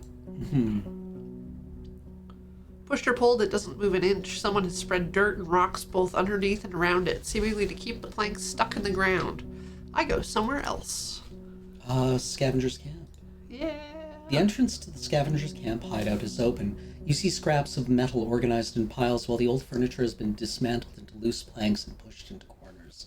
Hey, Roadster! The man looks tired and his beard is sickly, but he smiles at you. If you're ready, I'll start packing the tent. If you don't want to wait, start pulling the iron on your mount. It'll be quicker. Just say the word and we can leave. Time to head for Pelt of the North. The scavenger keeps asking you to watch out for beasts and wraps the sharper scraps of iron in his cape. Folding the tent and putting it on your horse takes a while, and neither of you can sit on the large pile of sacks and bundles. There's a long walk ahead of you, but for chat it won't be much of a burden. Once you clear the room, you walk away. At first, only the birds and horseshoes. Then the man starts to whisper. Faster, eh? The Eps are looking at us. You don't see any proof of that. Nothing we can do about it. I lead us to the southern gate.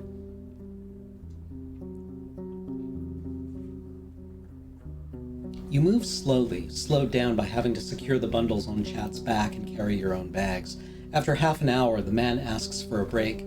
Even though you shared your food with him, he's not fully recovered from days of hunger, but the farther away you get from the ruins, the more cheerful and talkative he gets, mostly speaking about what he needs to buy and how much he hated the damn place. Then the beasts show up. Prepare my axe. A loud bunch of griffins blocks the road near the pond. For you, their colorful furs and feathers don't look much different than the pack you faced in the valley days ago. There's still some distance between you and them, but it could be crossed in less than a minute. There's maybe 20 beasts in sight, and this time they pay you much more attention. They spread their wings and start to screech, making a few leaps forward. Your mount is too overloaded for you to turn away and get out of their range. Better hold our ground, groans the scavenger, preparing his crossbow and dagger.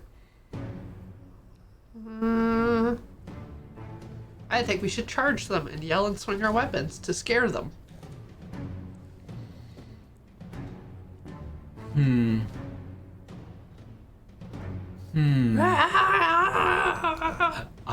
Yeah, we were able to startle the last ones. Yeah! Yeah. Ah! He hesitates, then purses his lips at you through his beard. Fine, the other roadster here.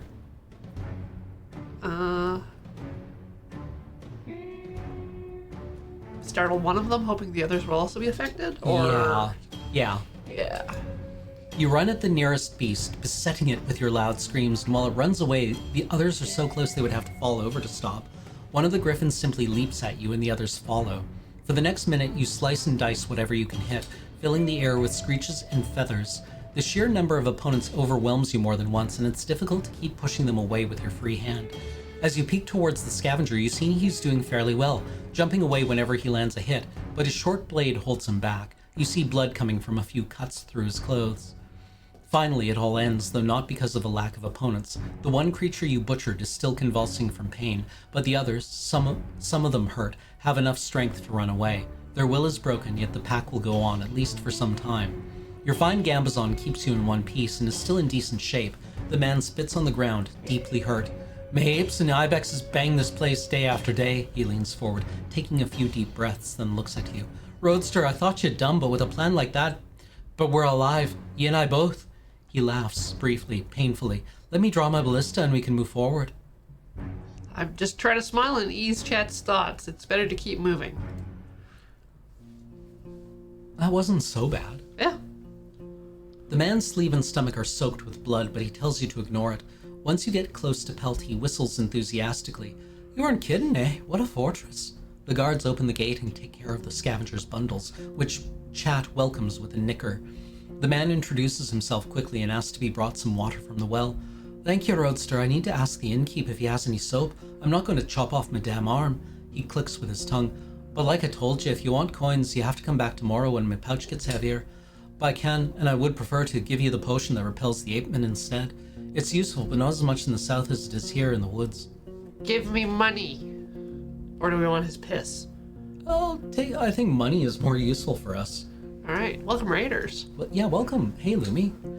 Don't worry, if anything, I can always leave them to the innkeep. I'll be here for at least a couple of days. You'll find me around. After all my recent camping, I'm going to spend a few hours kissing this nice, strong wall. He starts to laugh and walks away, waving goodbye. Go to the well and clean? I guess. I like that. That one? Yeah. Wash my crap. Wash my shell. Step away. I wanted to, like, the thing is north? Where's the Dolma? Oh, yeah. Where in my journal is the Groups and places?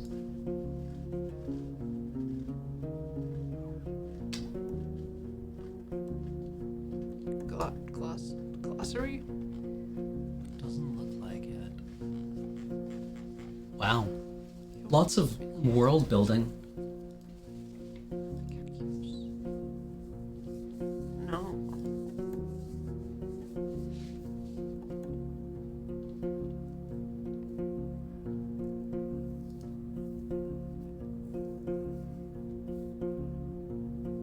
Somewhere on the southern road. Oh, excuse me. So, somewhere on the southern road. Yeah. So what do we think? I mean, It's interesting. yeah, I love the art style. It gives it a very, well, I mean, a very sparse look, but it's, detailed and lovingly rendered. I like that this place feel like we were told, like, oh, this is a rough place, Yeah. right? But what we've seen so far is not necessarily reflective of that. It's mixed. Yeah. But maybe there's secrets underneath. Yeah, exactly. Like, the village around the tree Yeah. feels like, maybe I don't know, maybe we're lied to. Any magical tree that gives people magical fruit is evil. Yeah, oh yeah, yeah. Yeah, it's like, oh, we just have to make a sacrifice to it every spring and it gives us this fruit. What do you sacrifice? Oh, our babies. Yeah, sure. The fruit's generally baby shaped. Yeah. Tastes delicious, like I imagine a baby would taste.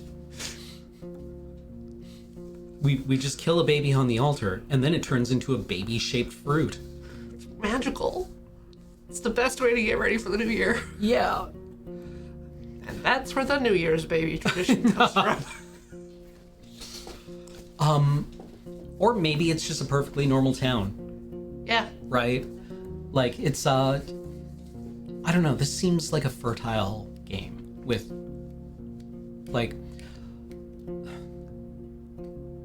Just a lot to... Yeah, this seems like an interesting opportunity to talk about world building, Okay. right? Like,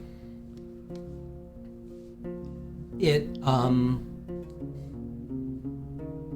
There's I don't know purple what to say people. about it. There's purple people. yeah, Like, it offers you, depth, right, in the storytelling and allows you to kind of, like, draw some interesting conclusions from a world that is vibrant and alive. an alien. Yeah, and alien.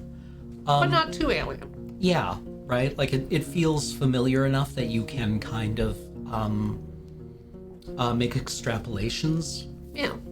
from our own experience. We don't have goblins, but we have red people, or people with red hair and freckles. Yeah. Red people. The other thing I found that I really like is kind of the slower pace. Mm-hmm. Partly because it's turn-based, but also those blocks of text are just like, those just invite you to just sit and... Yeah. Well, like, fundamentally, I guess this is a resource management game, right? We have 40 days to do a full circuit of the road. Yeah. That feels like a lot of time right now. We're Right on now. day 2. Yeah. And, I mean, look at this. We've traveled, Nowhere. yeah, maybe nowhere. Maybe. Yeah.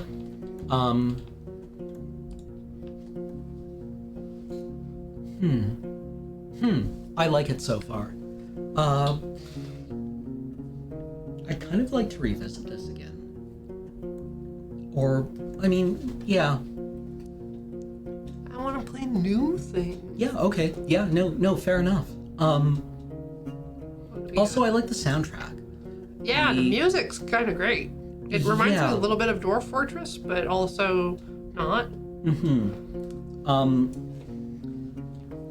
It gives it a kind of, I mean, for one, it's a solo guitarist, right? So it's very you. It is the Roadwarden's theme. It's meandering, Yeah. right? It doesn't have a strong melody. So it sets a tone quite effectively, right? It's patient, I guess. Yeah. A little lonely. It did take me quite a bit of time to realize that the sundial was going right to left. Yes, yeah, I noticed that. I was like, what are you doing? I guess it's like, Rise the tank's didn't- almost on empty. What are we... Yeah. How are we still going? These Well, numbers don't match up. Rise is Yeah. in the east. Yeah, Set's in the that's west. technically how it works, but we speak English here. Yeah, well, yeah, because like the top half of our clocks Yeah. go the other way.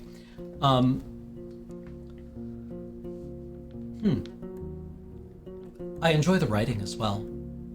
Yeah, it's pretty simple, but also it's nice to have little details like about the food and what clothes people are wearing. Well then. I'm really curious to see if the paranoid options have payoff. Yeah. Well, like right away, we're also being told that like we're an agent with a ulterior motive. Yeah. Right? We are here to colonize this peninsula on behalf of or to scout this peninsula on behalf of the Merchants Guild for colonization. Yep.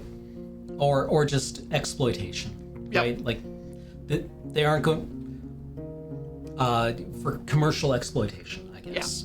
They aren't going to send people to live here, but the mayor does explain, like, you know, she's familiar with this, right? They will, the idea is to make the people who live here dependent on trade, Yep. and then determine what kind of trade that is.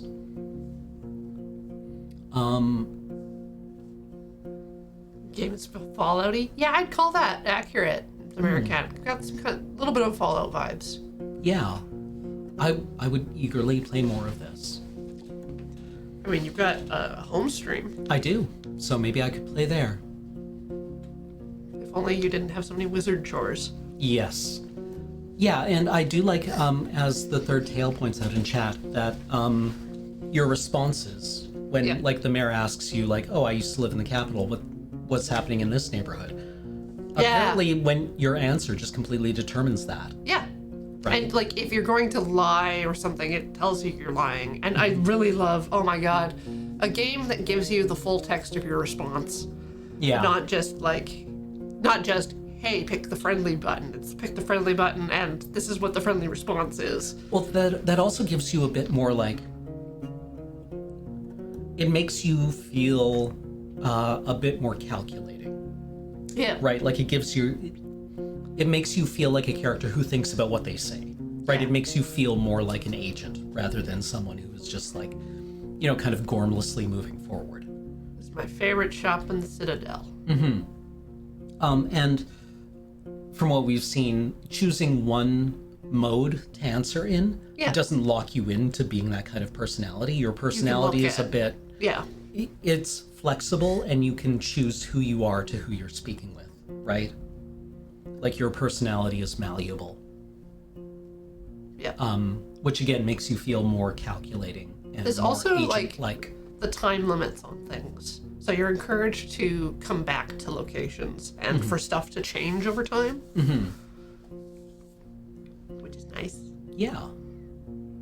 Yeah, you do a bit of code switching, I guess. Although that is usually more. No, that's code switching. Yeah. Everyone code switches. Yes. But here it's used a bit more aggressively, I feel. Yeah, maybe.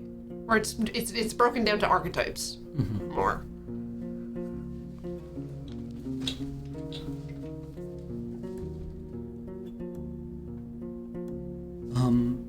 And then yeah, just like the sepia tone. It's very non-aggressive, but also like makes the place seem crappier, Yeah, desolate, dustier. covered in poop. Or yeah, just like a bit ashen.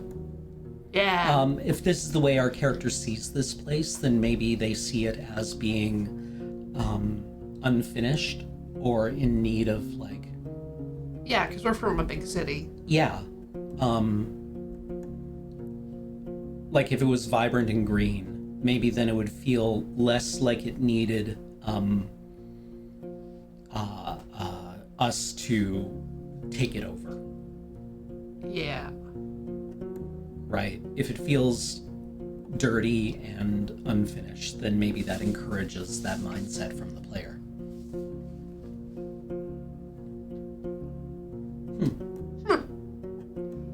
So shall we go to the end and say goodbye to everybody? Yeah, I think that's about right. Yeah. Well, thank you for being with us here on Talking Simulator this week.